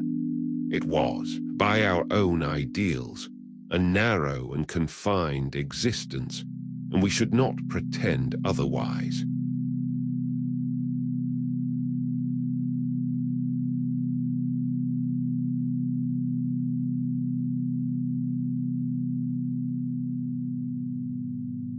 And yet, within that world, women held a real and honored place. The home was their domain, and its management was no small thing in a society where the household was the basic unit of life. In religion, women played a central and public role. They served as priestesses, they led in the great festivals, they wove the sacred robe for Athena, and in the rites of certain goddesses, the women of the city took the leading part. In the plays of the tragedians, too, some of the most powerful and unforgettable figures are women, which suggests that the Athenians knew far more of the strength and depth of women's hearts than their laws and customs might imply.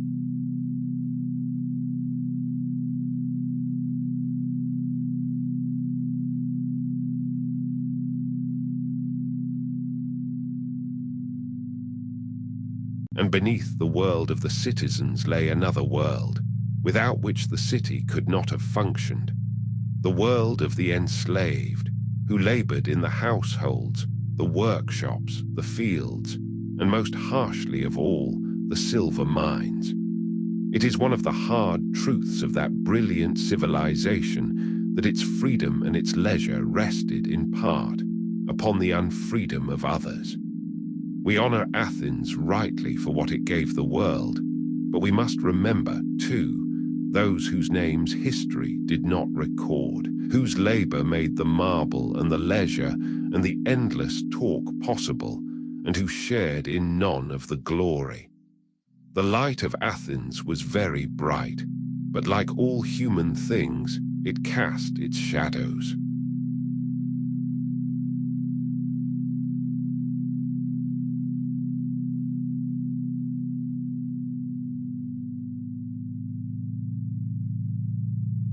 The women of Athens lived lives largely apart from the public sphere, managing the household, raising the children, and weaving, their world centered on the home. The enslaved, captured in war or bought in the markets, labored in the homes, the workshops, the fields, and most harshly in the silver mines. And it was their unfree labor that gave the citizens the leisure to govern and to think and to create. It is one of the deep paradoxes of Athens that the birthplace of freedom and democracy rested, like all ancient societies, upon a foundation of slavery.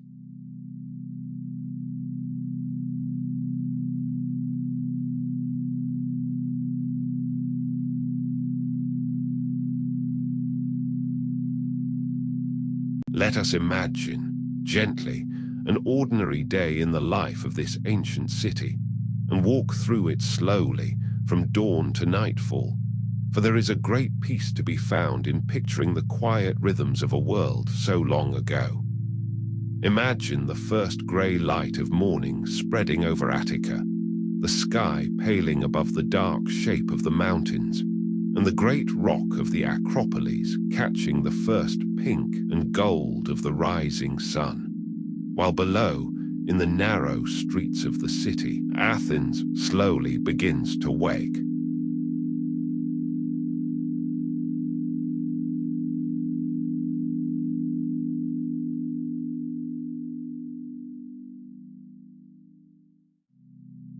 In the small houses of the town, built of mud brick around a central courtyard, the household stirs. A lamp is lit. The women of the house begin the day's work, grinding grain, fetching water from the public fountain, tending the hearth. A simple breakfast might be taken, a little bread dipped in wine, a few olives or figs. The rooms are plain and cool, opening onto the courtyard where the household altar stands, and where, perhaps, a fig tree or a vine gives a little shade. It is a modest life, even for the well-off. The Athenians spent their wealth on their city and their gods, not on private luxury.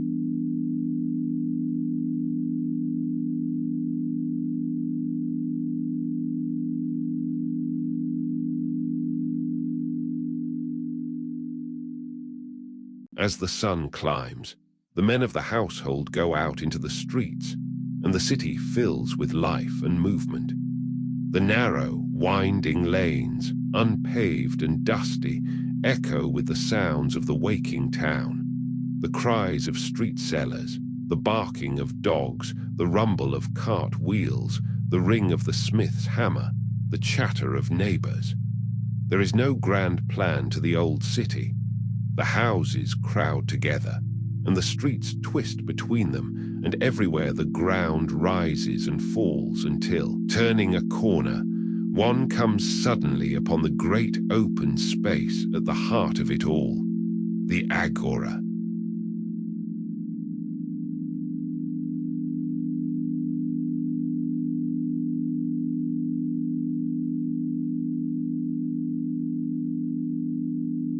The agora, the marketplace and civic center, is the beating heart of Athens, and by mid-morning it is thronged with people. Here, beneath the colonnades and among the stalls, the whole life of the city comes together. Merchants sell fish and bread, vegetables and olives, pottery and cloth, wine and oil, everything the city needs. Money changers sit at their tables. Farmers in from the countryside hawk their produce, and everywhere in the shade of the porches, men stand in knots, talking, arguing, exchanging news and gossip and ideas. For the Athenians loved, above all things, to talk.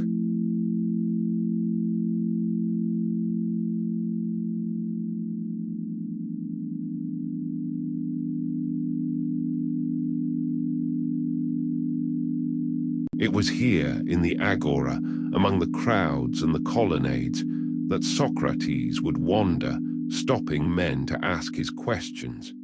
Here that the philosophers and their students gathered. Here that the great affairs of the city were discussed and decided. Around the edges of the square stood the public buildings of the democracy, the council house where the council met, the round building where its officials dined, the law courts, the offices of state. To walk across the agora was to walk through the very center of the world's first great democracy, in the fullness of its daily life.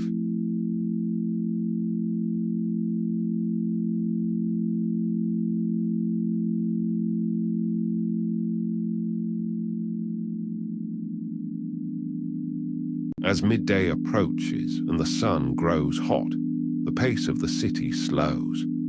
Some men make their way to the gymnasia and the wrestling grounds, the great public spaces set among trees and streams on the edges of the city, where the Athenians exercised their bodies as diligently as their minds. Here young men trained, ran, wrestled, and threw the discus and the javelin, naked in the sun, while older men watched and talked, and philosophers strolled with their students beneath the plane trees. It was in just such a gymnasium, on the outskirts of the city, that Plato would found his Academy and Aristotle his Lyceum.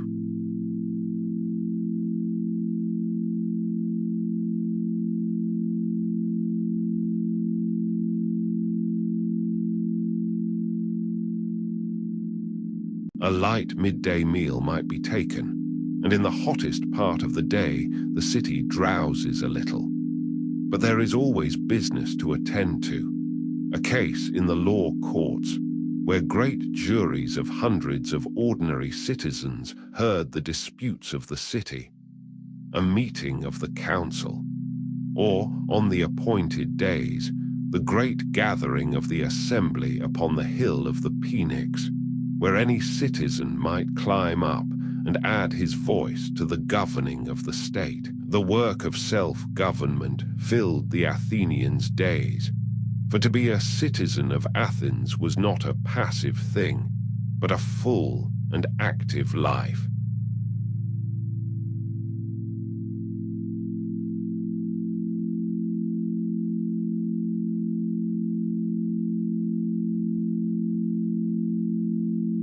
And then, as the long afternoon wanes, and the light turns golden, and the shadows of the columns stretch long across the marble, the city begins to soften toward evening. The crowds thin in the agora, the stalls are packed away. Men turn homeward through the cooling streets, or gather in small groups to talk as the day's heat fades. The sun sinks toward the western hills, and the sky above the Acropolis flames with color, and then softens into the deep blue of dusk, and the first stars appear over the sleeping land of Attica. And it is now, as night draws on, that the Athenians' social evening truly begins.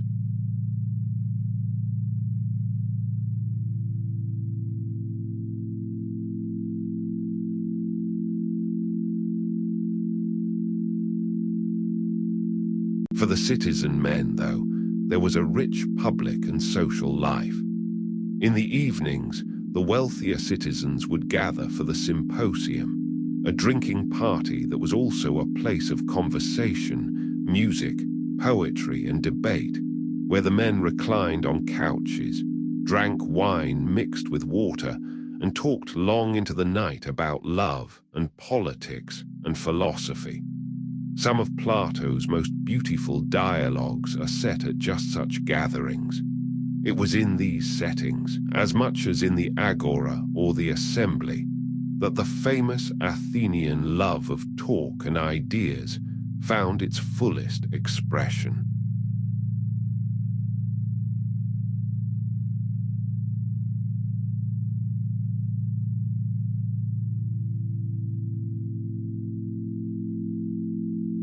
The year in Athens was shaped by a great cycle of religious festivals, dozens of them woven through the calendar. The grandest of all was the Panathenea, held every year, and with special splendor every fourth year, in honor of the city's patron goddess. A great procession would wind up through the city and onto the Acropolis, carrying a newly woven robe for the ancient statue of Athena, with sacrifices and games and contests of music and poetry. This great procession is the very scene that was carved, in flowing marble, around the top of the Parthenon itself.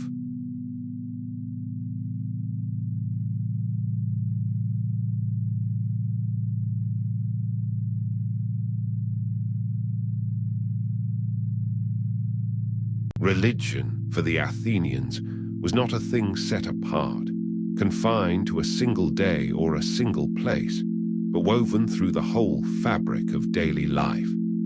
Every house had its altar. Every meal began with a small offering. Every journey, every harvest, every birth and marriage and death was marked with prayers and rituals to the gods.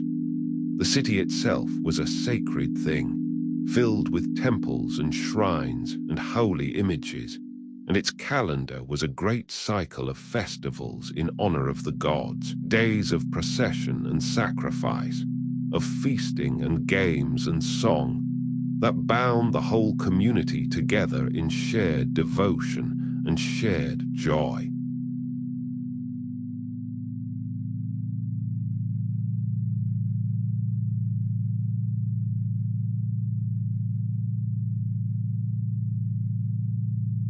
And above all the gods, for the Athenians, stood their own grey-eyed goddess, Athena, the wise protectress who had given them the olive and lent the city her very name. The bond between the city and its goddess was deep and tender and ancient. Her great statue stood within the Parthenon, Her older, sacred image, said to have fallen from heaven, was tended with loving care. And each year in the Panathenaea, the women of Athens wove her a new robe, and the whole city climbed the sacred rock in a great, joyful procession to present it to her. She was not a distant deity, but the very heart and guardian of the city, its wisdom, its protector, and its pride.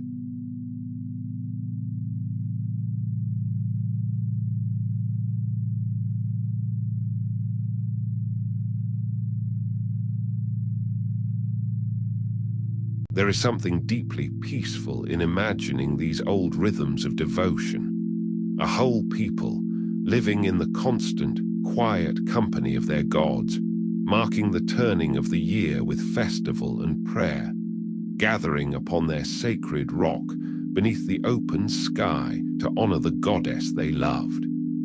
Whatever we believe today, there is a beauty in that sense of a world made sacred, of a life lived in reverence, of a city and its goddess bound together across the centuries. And when the festivals were over and the sacred fires burned low, the people returned to their homes, and the great rock stood silent again beneath the stars, watching over the sleeping city as it always had.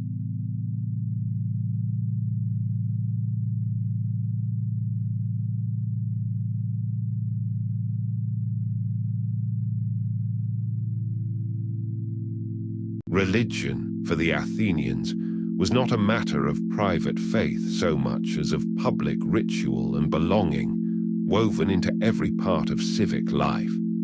The gods were honored with sacrifices and festivals, temples and processions, not because the Athenians feared them in dread, but because honoring them was part of what it meant to belong to the community, to be a citizen of Athens under the protection of Athena. The Acropolis, crowned with its temples, was the sacred center of it all, the point where the city and the divine came together.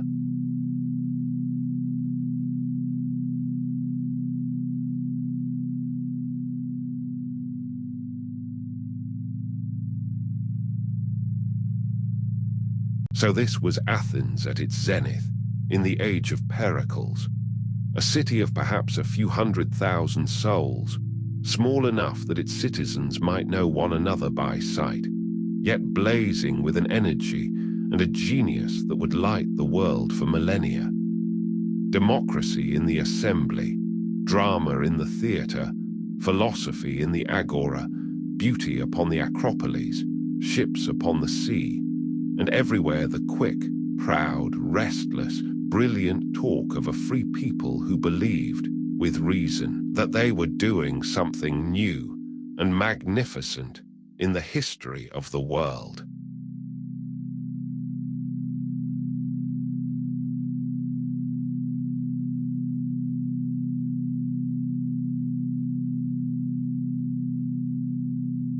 It is worth pausing to wonder at the sheer concentration of genius in that single city, in that single lifetime.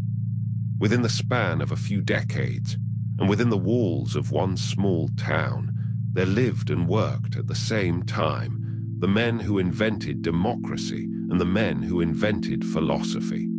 The greatest playwrights the world had yet seen and the greatest sculptors, the first true historians, the builders of the Parthenon, and the statesmen who led it all. They knew one another. They argued in the same marketplace. They watched the same plays and worshipped at the same altars. Never before, and rarely since, has so much human brilliance been gathered into so small a space and so short a time.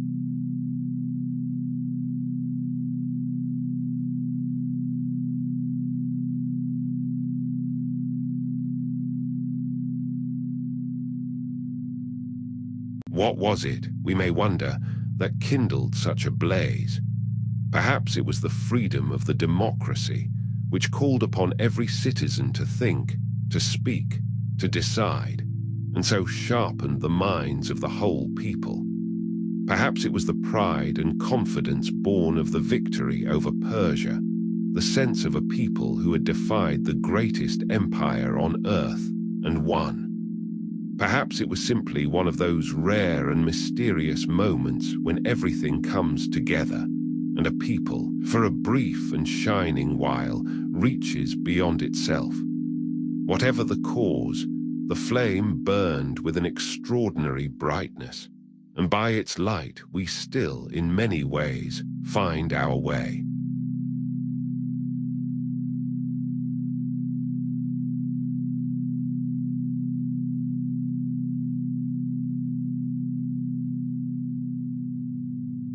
Pericles himself captured the spirit of his city in a famous speech, given to honor the Athenians who had died in war.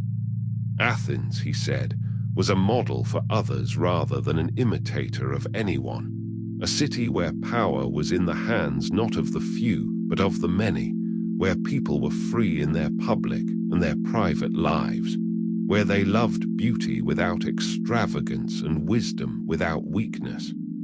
Our city, he declared, is an education to all of Greece. It was a proud boast, but in the light of all that Athens gave the world, it was, perhaps, no more than the truth.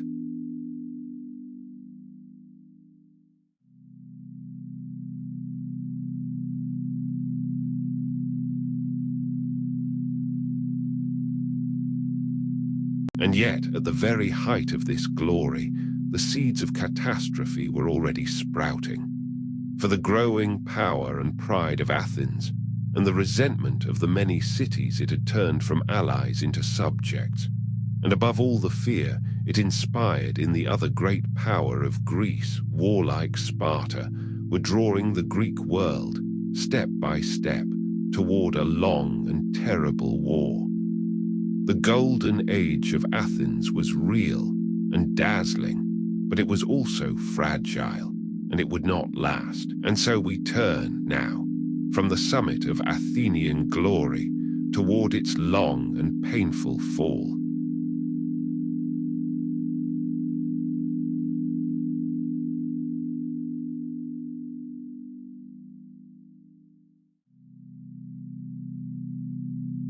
The rival of Athens was Sparta, and the two cities could hardly have been more different.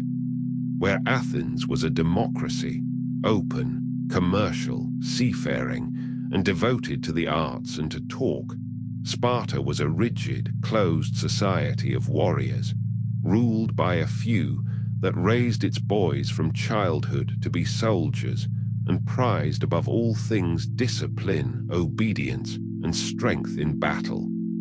For a time, in the face of the Persian threat, these two utterly different cities had stood together, but with the common enemy defeated, their rivalry grew until it hardened into open enmity.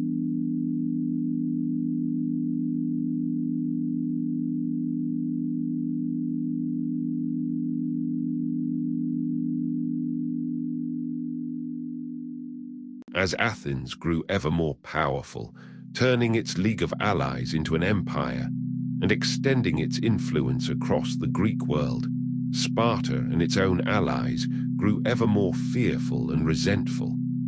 The historian Thucydides, who lived through what followed, judged that the truest cause of the war was simply this: the growth of Athenian power and the fear which this inspired in Sparta.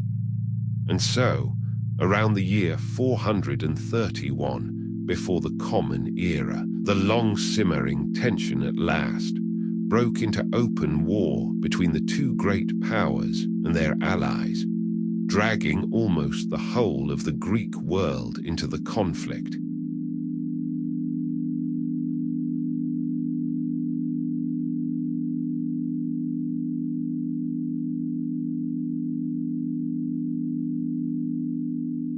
To understand this great war, it helps to understand the two very different cities that fought it, for Athens and Sparta were as unlike as two Greek cities could be, almost opposites in every way. Athens was a city of the sea, of trade and openness, of art and philosophy and endless talk. A restless, questioning, creative democracy, always changing, always reaching outward.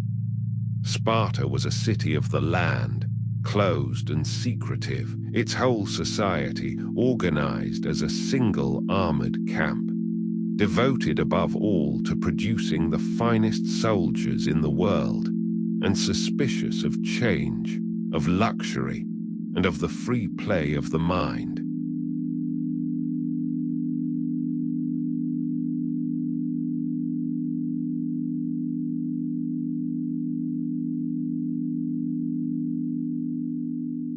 Where the Athenians prized the individual, the debate, the new idea, the Spartans prized discipline, obedience, and the iron bonds of their warrior brotherhood. Where Athens dazzled the world with its temples and its dramas and its philosophers, Sparta left behind almost no art, no literature, no great buildings, only the deathless memory of its soldiers' courage. Each city, in its way, represented one great possibility of the human spirit. Athens, the glory of freedom and creativity, Sparta, the glory of order and sacrifice. And now these two opposite visions, long uneasy neighbors, were locked in a war to decide the future of Greece.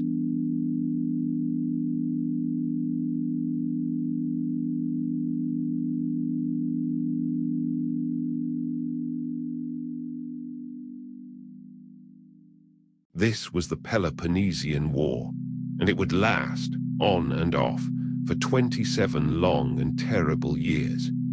It was a war between an elephant and a whale, Sparta supreme on land, Athens supreme at sea, each unable at first to strike a fatal blow at the other.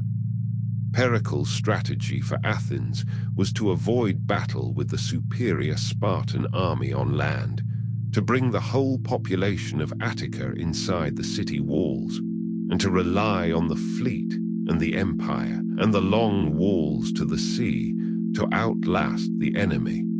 It was a sound strategy, but it was overtaken by a catastrophe that no one had foreseen.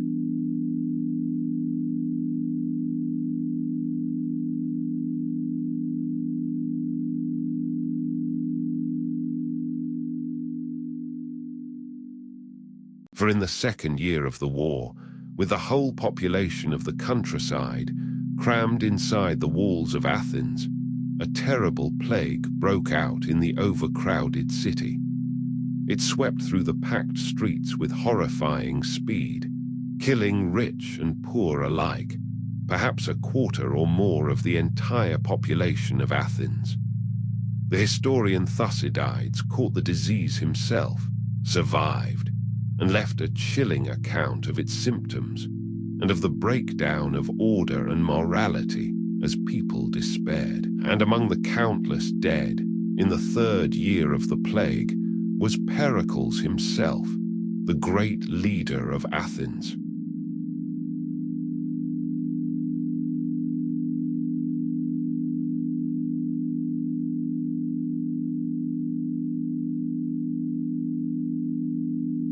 The death of Pericles was a grievous blow, for after him no leader of his wisdom and integrity arose to guide the city. In his place came a series of lesser politicians, the demagogues, skilled at swaying the assembly with passionate speeches, but often reckless, self-serving, and unwise. The Athenian democracy, deprived of its steady hand, grew more volatile and more prone to rash decisions. The war dragged on, year after year, with victories and defeats on both sides, and neither able to prevail, while the strength and the treasure of Athens were slowly worn away.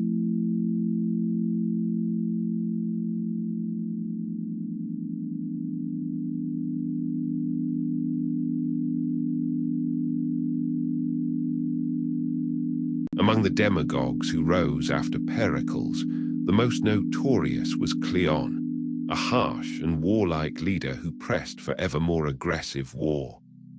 On the Spartan side, meanwhile, there arose a brilliant and daring general named Brasidas, who carried the war into the north and won over many of Athens' subject cities. In a single battle in the north, both Cleon and Brasidas were killed, and with the two great champions of war on either side gone, the exhausted cities at last agreed to a truce, a hollow and uneasy peace named after the Athenian who negotiated it, the cautious and pious General Nicias.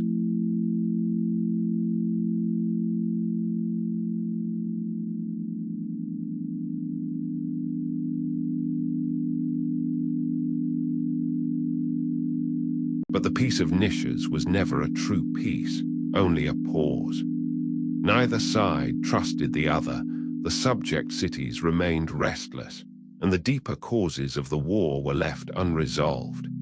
The truce frayed and crumbled almost from the moment it was made, and it was into this uneasy interval, restless for glory and impatient with peace, that Athens turned its gaze westward, toward the distant and tempting prize of Sicily, and toward the catastrophe that would follow.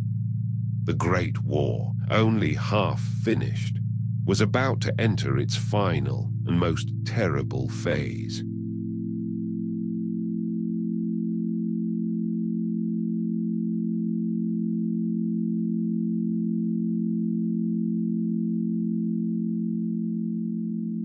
And then the Athenians made a fatal mistake. Midway through the long war, they were persuaded by an ambitious and brilliant but reckless young leader named Alcibiades to launch a vast and daring expedition to conquer the distant island of Sicily, far to the west, and its great city of Syracuse. It was a gamble of enormous scale, and it ended in one of the worst disasters in the history of Athens. The great expedition was utterly destroyed, the fleet lost, the army killed or enslaved, tens of thousands of Athenians dead or captured, far from home. It was a wound from which Athens would never truly recover.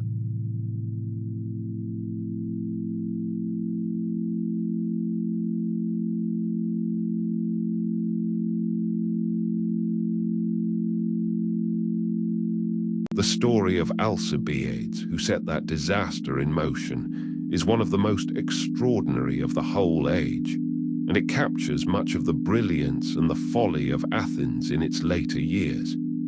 He was a ward of Pericles himself, and a companion of Socrates, who had once saved his life in battle. He was dazzlingly handsome, fabulously wealthy, brilliant, charming, and utterly without scruple. The Athenians were fascinated by him, half in love with his gifts and half appalled by his arrogance and excess.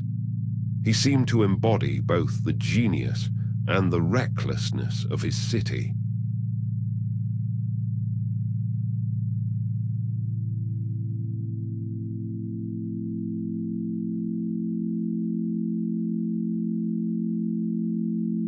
It was Alcibiades who, more than any other, persuaded the assembly to launch the great expedition against Sicily, dreaming of conquest and glory.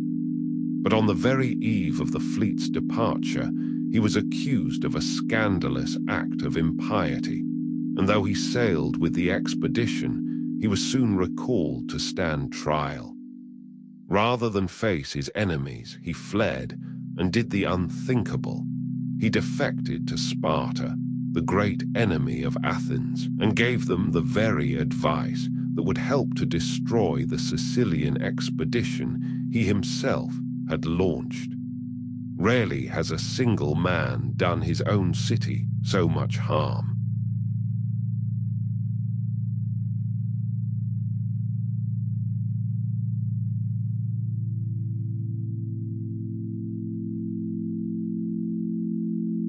And yet his story was not finished.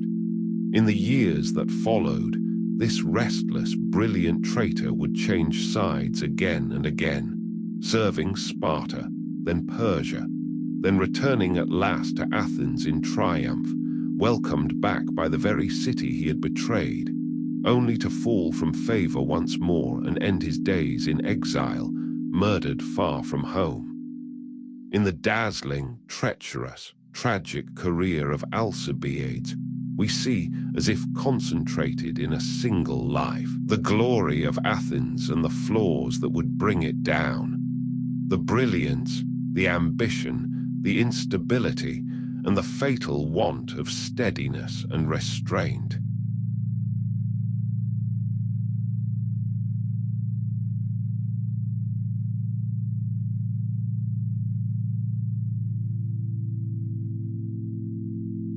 After the catastrophe in Sicily, it seemed that Athens must surely collapse. Its enemies grew bolder, its subject cities revolted, and Persia, sensing weakness, began to pour money into the Spartan cause, funding a fleet that could at last challenge Athens upon the sea, its final stronghold. And yet, remarkably, Athens did not fall at once. With extraordinary resilience, the wounded city built new fleets, won fresh victories, and fought on, year after year, refusing to give in. For nearly a decade more, the exhausted city clung to the struggle, its spirit unbroken even as its strength drained away.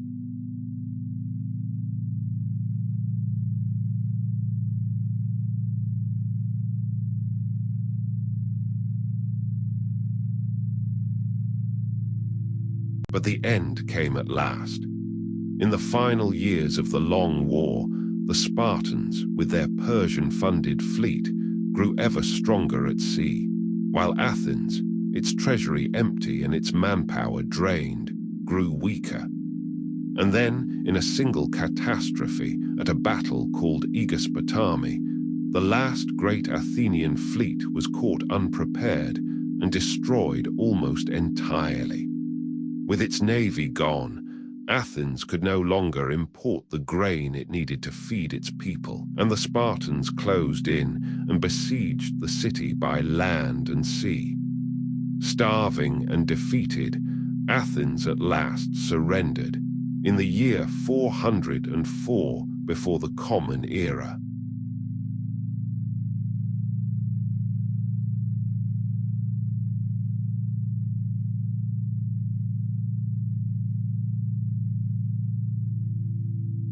The terms of surrender were harsh. The long walls that had protected Athens and joined it to the sea, the very symbol of its power, were torn down, to the music of flutes, by an enemy who believed that with their fall the freedom of Greece was being restored. Athens was stripped of its empire, its fleet, and its power. The great city that had defeated Persia, that had ruled the seas, that had raised the Parthenon and given birth to democracy and drama and philosophy, was humbled and broken. Its golden age was over, and it would never again be the master of Greece.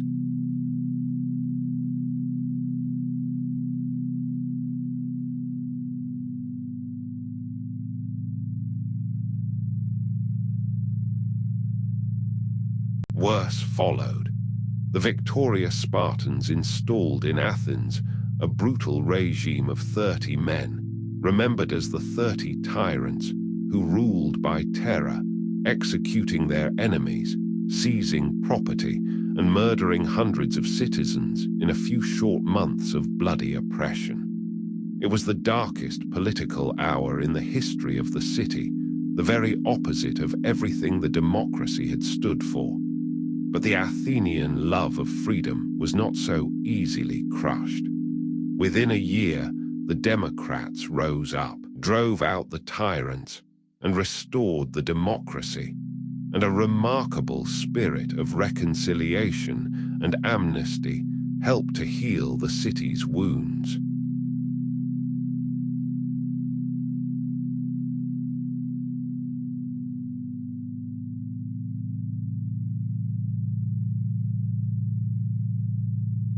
But the restored democracy, shaken and insecure after all it had suffered, soon committed the act for which it is, perhaps, most remembered and most reproached. For a few years after the war, in the year 399 before the Common Era, the city put on trial the philosopher Socrates, the old questioner of the Agora, now some 70 years old, on charges of impiety, of not believing in the city's gods, and of corrupting the young men of Athens with his relentless questioning. It was, in truth, a trial of the free and questioning spirit itself.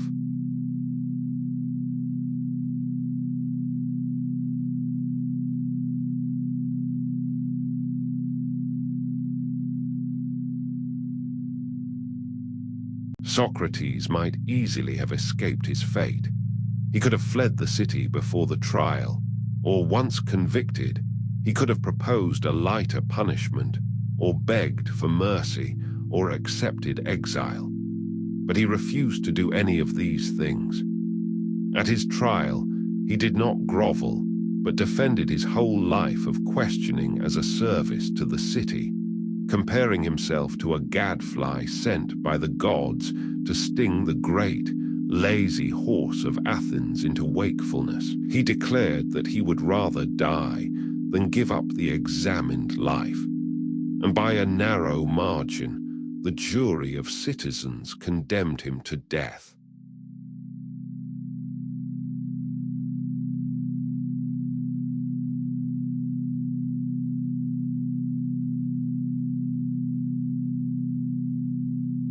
And so Socrates was sentenced to die by drinking a cup of poison hemlock.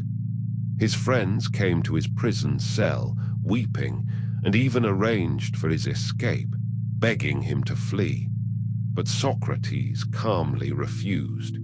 He had lived his whole life as a citizen of Athens under its laws, he said, and it would be wrong now to break those laws simply because they had turned against him. And so, on his final day, surrounded by his grieving friends, he spent his last hours in calm philosophical conversation about the immortality of the soul.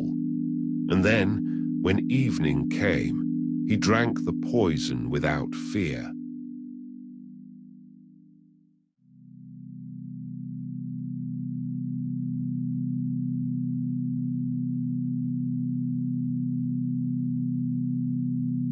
The death of Socrates is one of the most haunting scenes in all of history. The wisest man in Athens, calmly drinking the cup of hemlock, discoursing gently on the soul as the coldness crept up his limbs, comforting his weeping friends to the very end. His death was, in a sense, the great shame of the Athenian democracy, which had killed its own gadfly, the man who loved it enough to question it. And yet, through the writings of his devoted student Plato, the death of Socrates became one of the founding stories of Western thought, and his questioning spirit, far from dying with him, was passed on to all the ages that followed.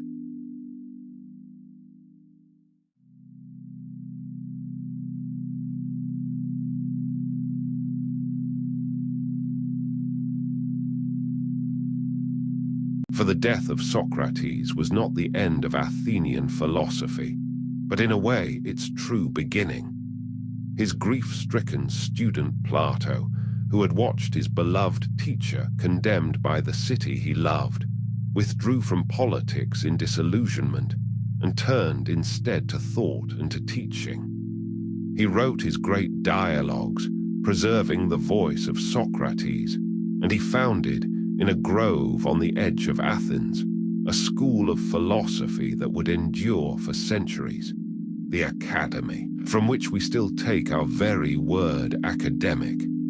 There, Plato taught and thought and wrote, exploring the deepest questions of reality and justice and the good.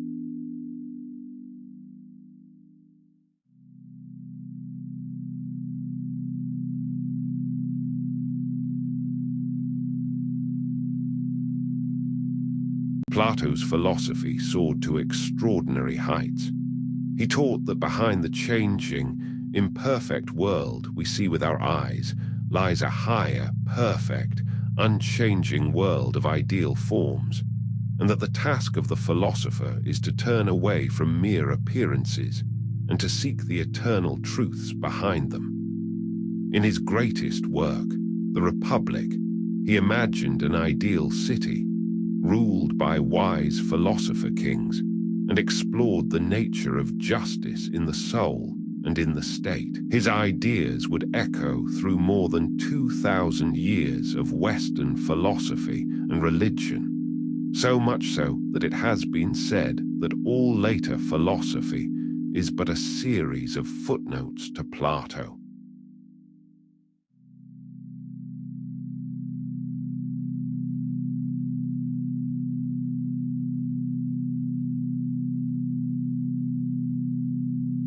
And Plato's Academy, in turn, produced the other great philosophical mind of the age, perhaps the most influential thinker who ever lived, Aristotle.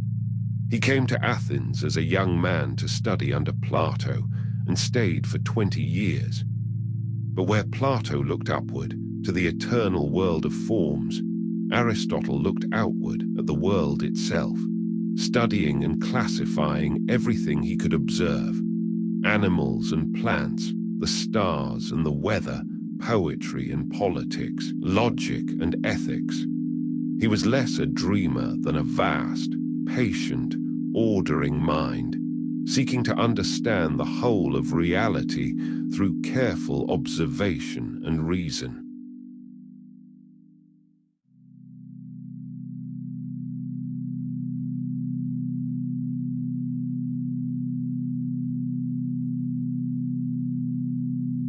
Aristotle eventually founded his own school in Athens, called the Lyceum, where he was said to teach while walking about, and he wrote on nearly every subject known to his age, laying the foundations of biology, of physics, of logic, of ethics, of political science, and much more.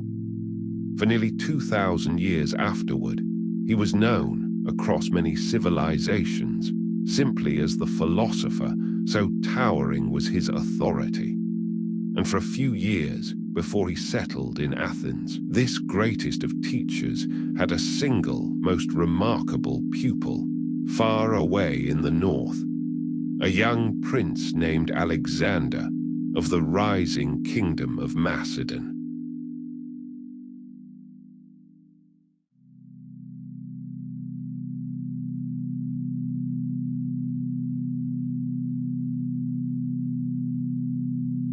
For while Athens had been consumed by its long war and its slow recovery, a new power had been rising to the north of Greece, the kingdom of Macedon.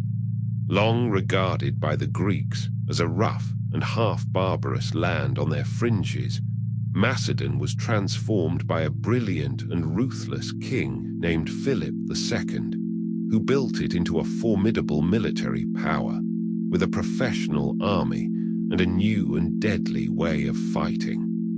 And Philip cast his ambitious eyes southward, upon the rich but divided and quarreling cities of Greece, including the old and glorious, but now weakened, city of Athens.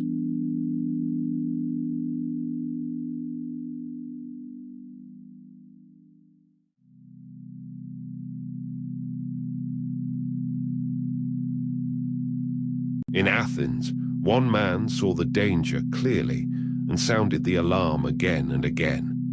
The great orator Demosthenes, perhaps the finest public speaker in all of Greek history. In a series of famous and fiery speeches, he warned his fellow Athenians that Philip of Macedon meant to make himself the master of all Greece, and he begged them to rouse themselves, to set aside their comforts and their divisions, and to stand and fight for their freedom while there was still time. His speeches against Philip were so powerful that we still call any fierce denunciation a Philippic to this day.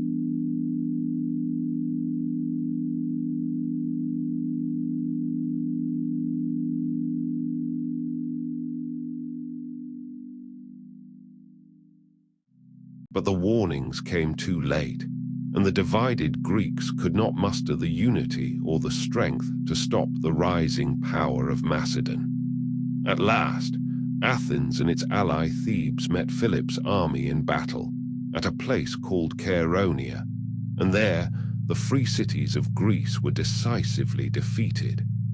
With that battle, the long age of Greek freedom and independence effectively came to an end.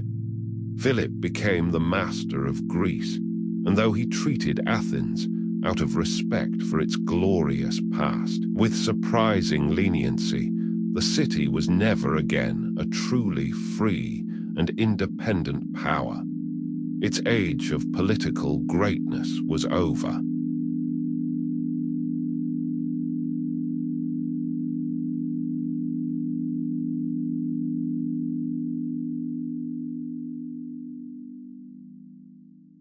Philip did not live long to enjoy his mastery, for he was soon assassinated, and his throne and his plans passed to his son, the young man who had been tutored by Aristotle and who would become the most famous conqueror in all of history, Alexander the Great. Alexander took his father's army and led it eastward on an astonishing campaign of conquest, overthrowing the vast Persian Empire itself, the very empire that Athens had defied at Marathon and Salamis, and carrying Greek language and culture all the way to Egypt and India. The world was being remade, and a new age was beginning.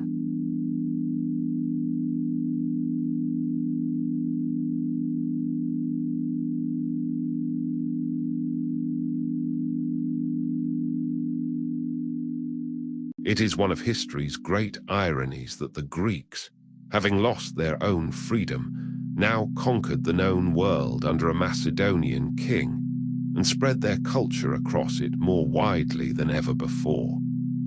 This was the beginning of what we call the Hellenistic Age, when Greek ideas, Greek art, Greek language, and Greek learning spread from the Western Mediterranean to the borders of India, mingling with the cultures of the East. And Athens, though it had lost its political power, remained something perhaps even more lasting, the revered cultural and intellectual capital of this whole vast Greek-speaking world.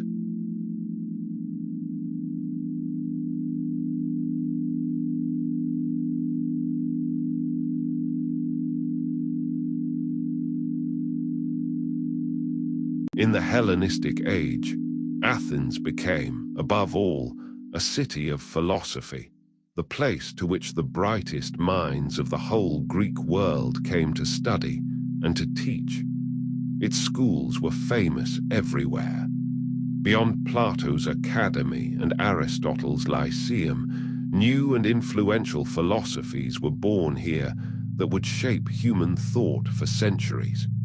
In a painted colonnade in the Agora, a teacher named Zeno began to teach a philosophy of calm endurance and virtue that took its name from that very porch, the Stoa, and became known as Stoicism, one of the most enduring philosophies of all time.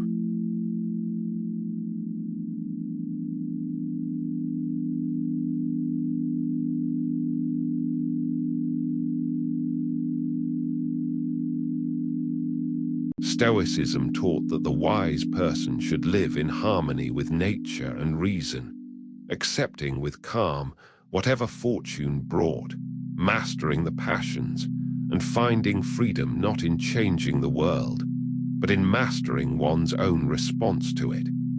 It offered a serene strength in the face of life's storms, and it would go on to comfort and guide countless people across the ages, from enslaved men to Roman emperors. And it was born here, in a simple painted porch in the marketplace of Athens, one more of the city's countless gifts to the world.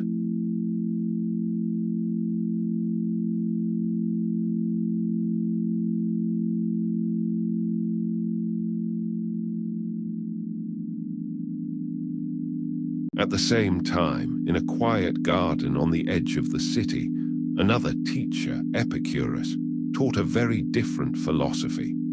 He held that the goal of life was a gentle and lasting happiness, found not in wild pleasures, but in simple joys, in friendship, in freedom from fear and pain, and in the tranquil contentment of a quiet life among friends.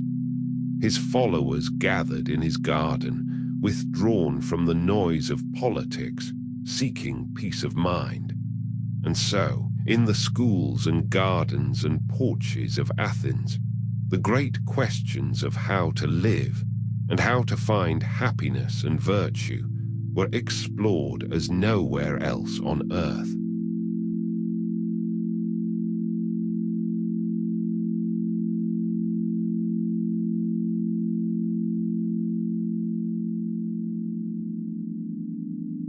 Let us pause here and wander for a while gently through the Athens of these later centuries, for the city itself is worth lingering upon. Though its political power had faded, it remained one of the most beautiful and revered places in the world, a city that people traveled great distances simply to see, much as they do today.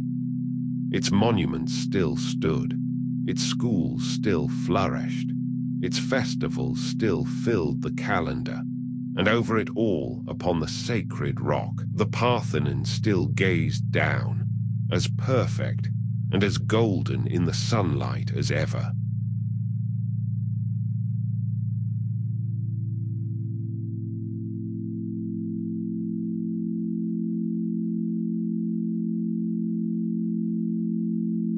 Imagine climbing up to the Acropolis in those days, as a visitor might have. You would pass first through the grand marble gateway, the Propylaea, and emerge onto the summit to find yourself surrounded by a forest of temples and statues, bronze and marble figures gleaming in the sun, the air bright with the sea light of Attica. There before you would rise the Parthenon in all its glory, its columns golden white, its sculptures freshly painted in vivid colors, and within, the towering statue of Athena in gold and ivory. It must have taken the breath away, as even in ruins, it still does today.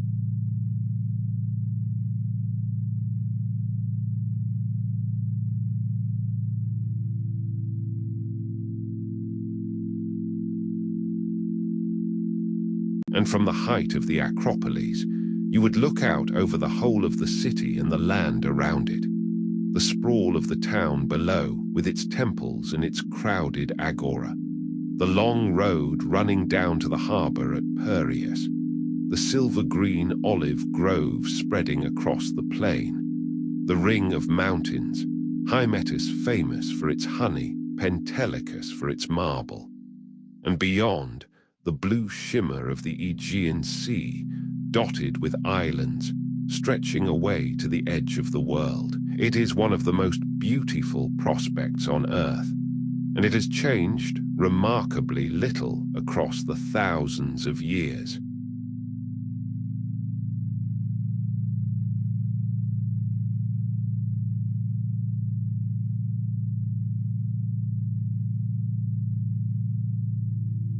Down in the city, life went on in the old ways. The agora still bustled with trade and talk.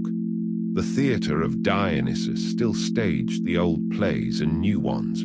The law court still met, and the assembly still gathered, though now under the shadow of greater powers. Students from across the Greek world filled the philosophical schools. Craftsmen still made the fine painted pottery and the beautiful sculpture for which Athens was famous. It was a city living, in part, upon its glorious past, but living still and living beautifully, a place of learning and art and quiet pride.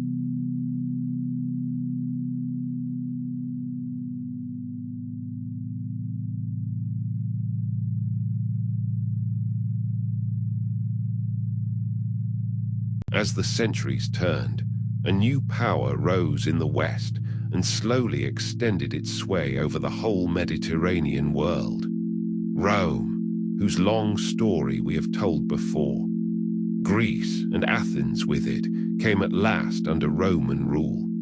But the Romans, unlike so many conquerors, fell utterly in love with the culture of the people they had conquered. It was said that captive Greece took captive her fierce conqueror, for the Romans admired Greek art, Greek literature, Greek philosophy, and Greek learning above all things, and they revered Athens as its fountainhead.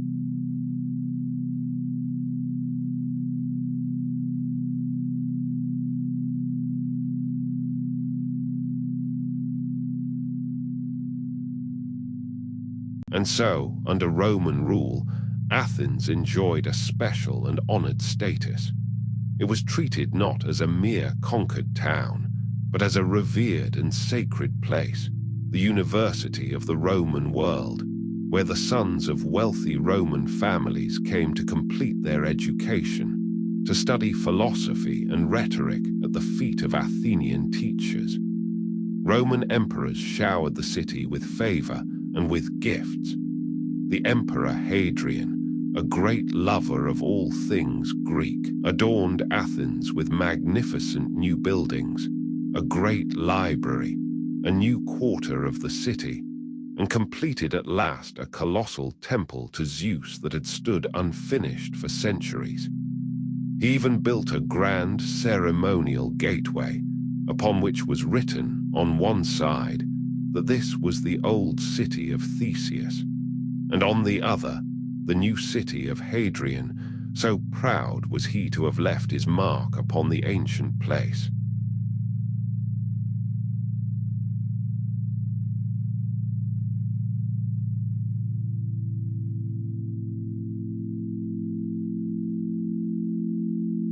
It was to this Athens, still revered as the intellectual heart of the world, that there came, in the early days of Christianity, a traveler whose visit is remembered still, the Apostle Paul.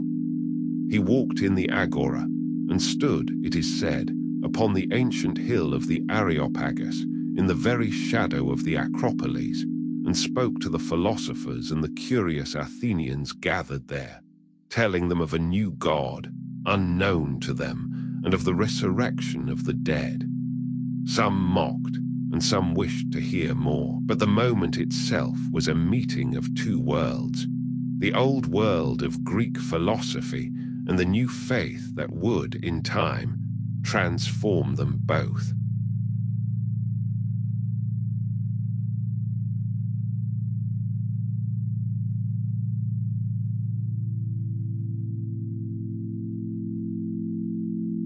Wealthy Athenians and Roman benefactors continued to grace the city with fine new monuments, and for 2 centuries more Athens flourished as a quiet university town, secure and honored beneath the long peace of Rome. But that peace did not last forever. In time, as the empire weakened, a fierce barbarian people from the north, the Heruli, swept down into Greece and fell upon Athens, sacking the city and burning much of it, in a blow from which it took long to recover. The Athenians rebuilt, but within a smaller circuit of walls now, huddled in the shadow of the Acropolis, a sign of the harder, more dangerous age that was coming upon the ancient world.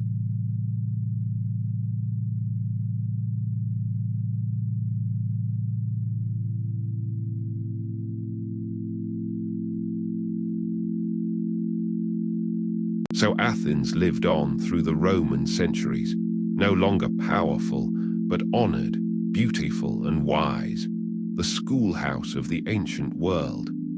Its philosophers still taught, its monuments still drew admirers, its name still carried a magic that no other city could match. When a cultured Roman wished to steep himself in wisdom and beauty, he came to Athens, just as travelers still come today to walk in the footsteps of Socrates and Plato, and to gaze up at the Parthenon upon its rock.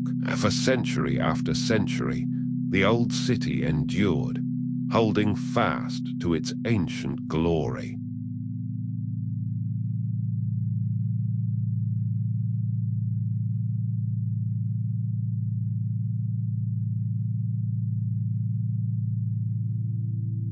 But nothing lasts unchanged forever. As the Roman world itself declined and transformed, so too did Athens.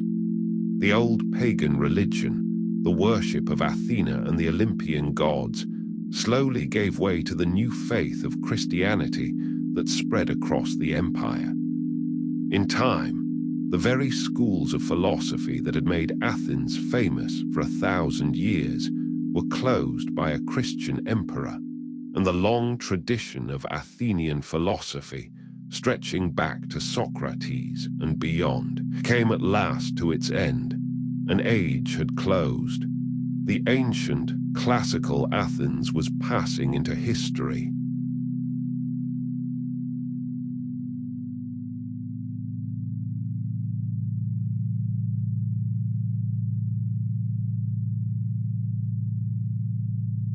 There is a quiet poignancy in that ending, in imagining the last philosophers of Athens, the heirs of Plato and Aristotle, closing the doors of the Academy for the final time, after nearly 1,000 years of unbroken teaching, and departing into exile in the East.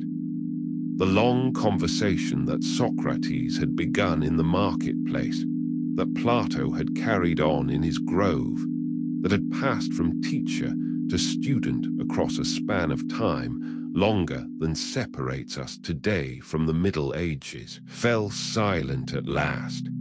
The lamps of the schools went dark, and a great and ancient light seemed to go out of the world.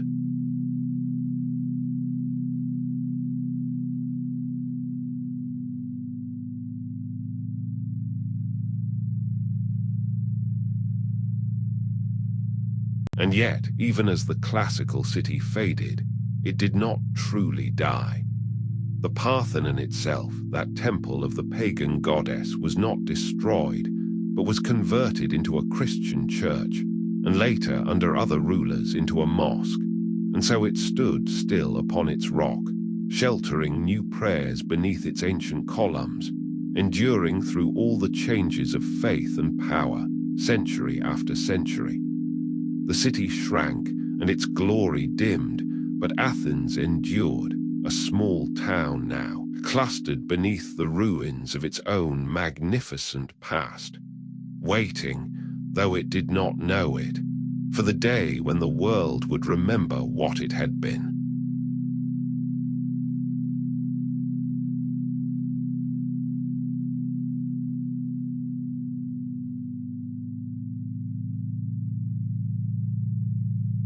Through the long medieval centuries, Athens was a quiet and modest place, passing under the rule of one power after another, its great days seemingly far behind it. But the memory of what Athens had been and the treasures it had created were never wholly lost. The writings of its philosophers and playwrights and historians were copied and preserved in Constantinople and in the monasteries of Europe, and by the scholars of the Islamic world, who translated and treasured the works of Aristotle and Plato, and carried the flame of Greek learning through the ages until the West was ready to receive it again.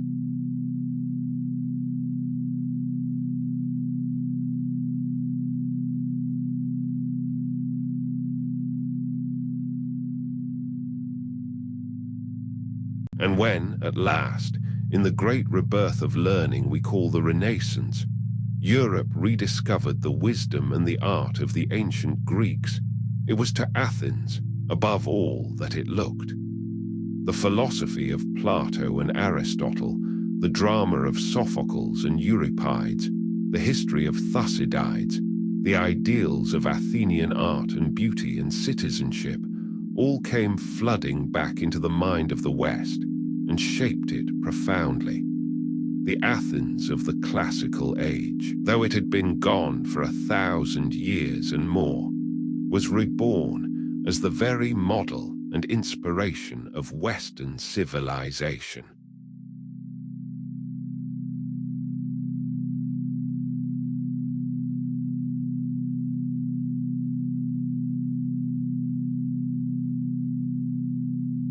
In time, Greece itself won back its freedom, and Athens, that small and faded town beneath the ruined Acropolis, was chosen to be the capital of a new and independent Greek nation, and began to grow once more into the great city it is today. And travelers came, as they still come in their millions, from every corner of the earth, to climb the sacred rock, and to stand before the Parthenon, and to walk in the agora where Socrates once questioned the passers-by, seeking to touch, across the vast gulf of time, the source of so much that we are.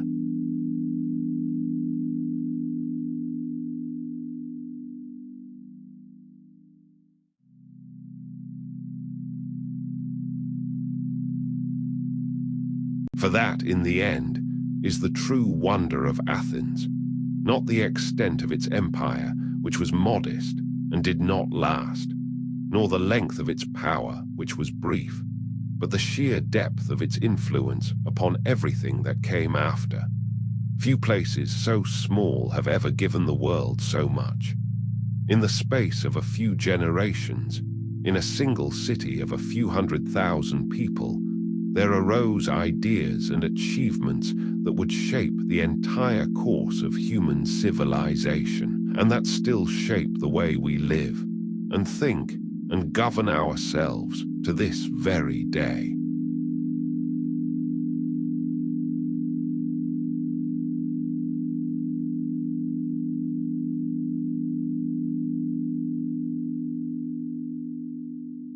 Consider what Athens gave us.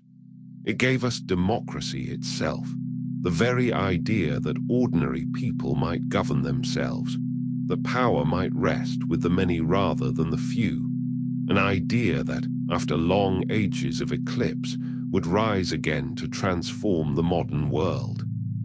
Every parliament, every assembly, every free election, every citizen who casts a vote, is an heir, however distant, of that assembly of Athenians gathered upon the Pnyx to decide their own affairs with their own voices.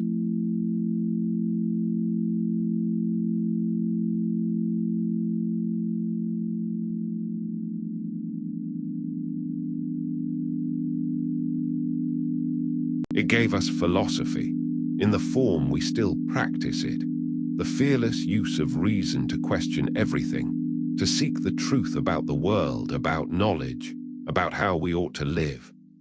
From Socrates and his questioning, from Plato and his soaring vision, from Aristotle and his patient study of all things, flows a river of thought that runs through the whole of Western philosophy and science and religion, right down to our own day.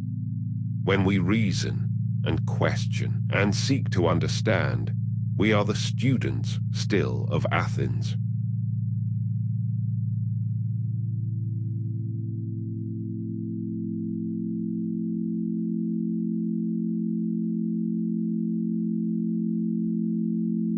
It gave us the theatre, tragedy and comedy both, the art of holding human life up to the light upon a stage, so that a whole community might weep and laugh and reflect together. Every play, every drama, every story told upon a stage or a screen descends from those first performances in the theatre of Dionysus beneath the Acropolis. And it gave us history, the disciplined effort to record and understand our own past truthfully, which began with the Athenian and Greek historians, who first asked not only what happened, but why.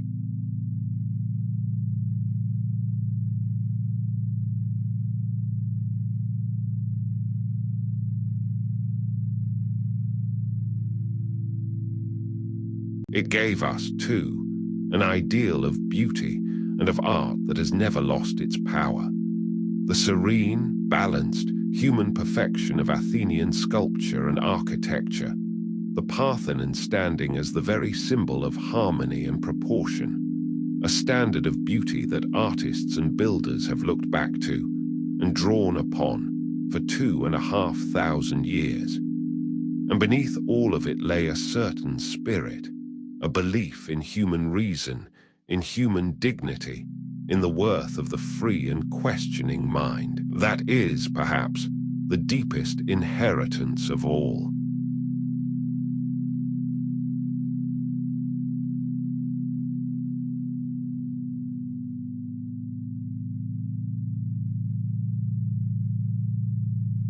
It is worth remembering, too, that Athens was not perfect and never claimed a perfection we might wrongly grant it. Its democracy excluded women and rested upon slavery. It could be rash and cruel and unjust. It built an empire and crushed those who defied it and put its own wisest man to death. It was a human city with all the flaws of human beings. And yet, precisely because it was so human, its achievements shine all the more brightly. For they show us what human beings, for all their failings, are capable of creating when they are free and curious and unafraid to think.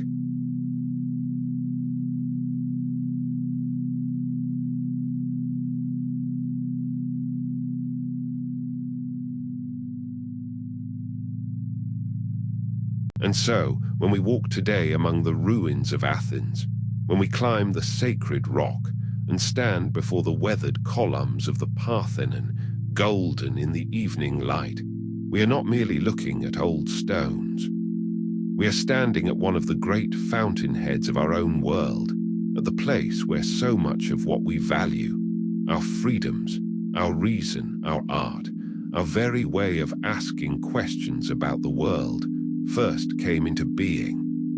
The city is ancient, and much of it is fallen, but what it gave us lives on, unfading in the mind of the world.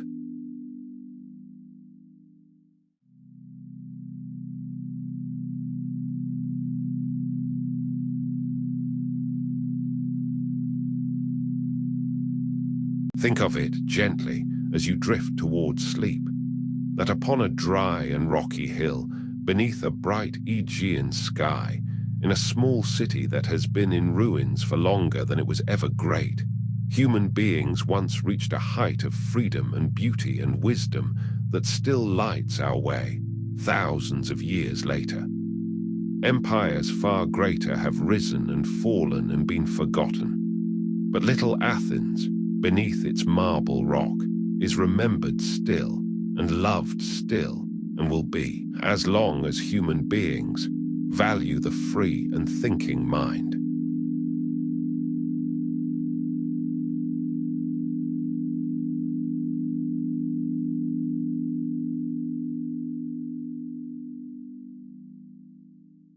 So let this long story of the violet-crowned city settle over you now, gently, like the soft evening light settling over the Acropolis and the quiet olive groves of Attica. There is nothing more that you need to remember tonight, and nowhere else that you need to be. The city has risen from its rocky hill and reached the very heights of human achievement, and faded and endured, all while you have lain here, safe and warm and still.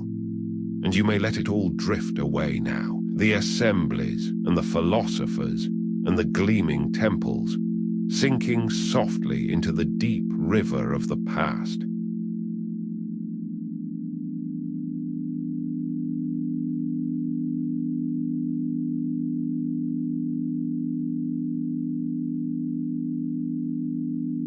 Let your breathing settle now, slow and soft, and even like the gentle sea lapping at the harbor of Piraeus in the quiet of the night. Let go of the day behind you and the day ahead. There is nothing to hold and nothing to do only the quiet and the darkness, and the deep and patient rest that has closed in its time over every age of the world, even the brightest. Drift now, easily and without fear, down into sleep, while grey-eyed Athena keeps her long watch over her ancient city, as she always has, and as she always will, until the gentle coming of the morning.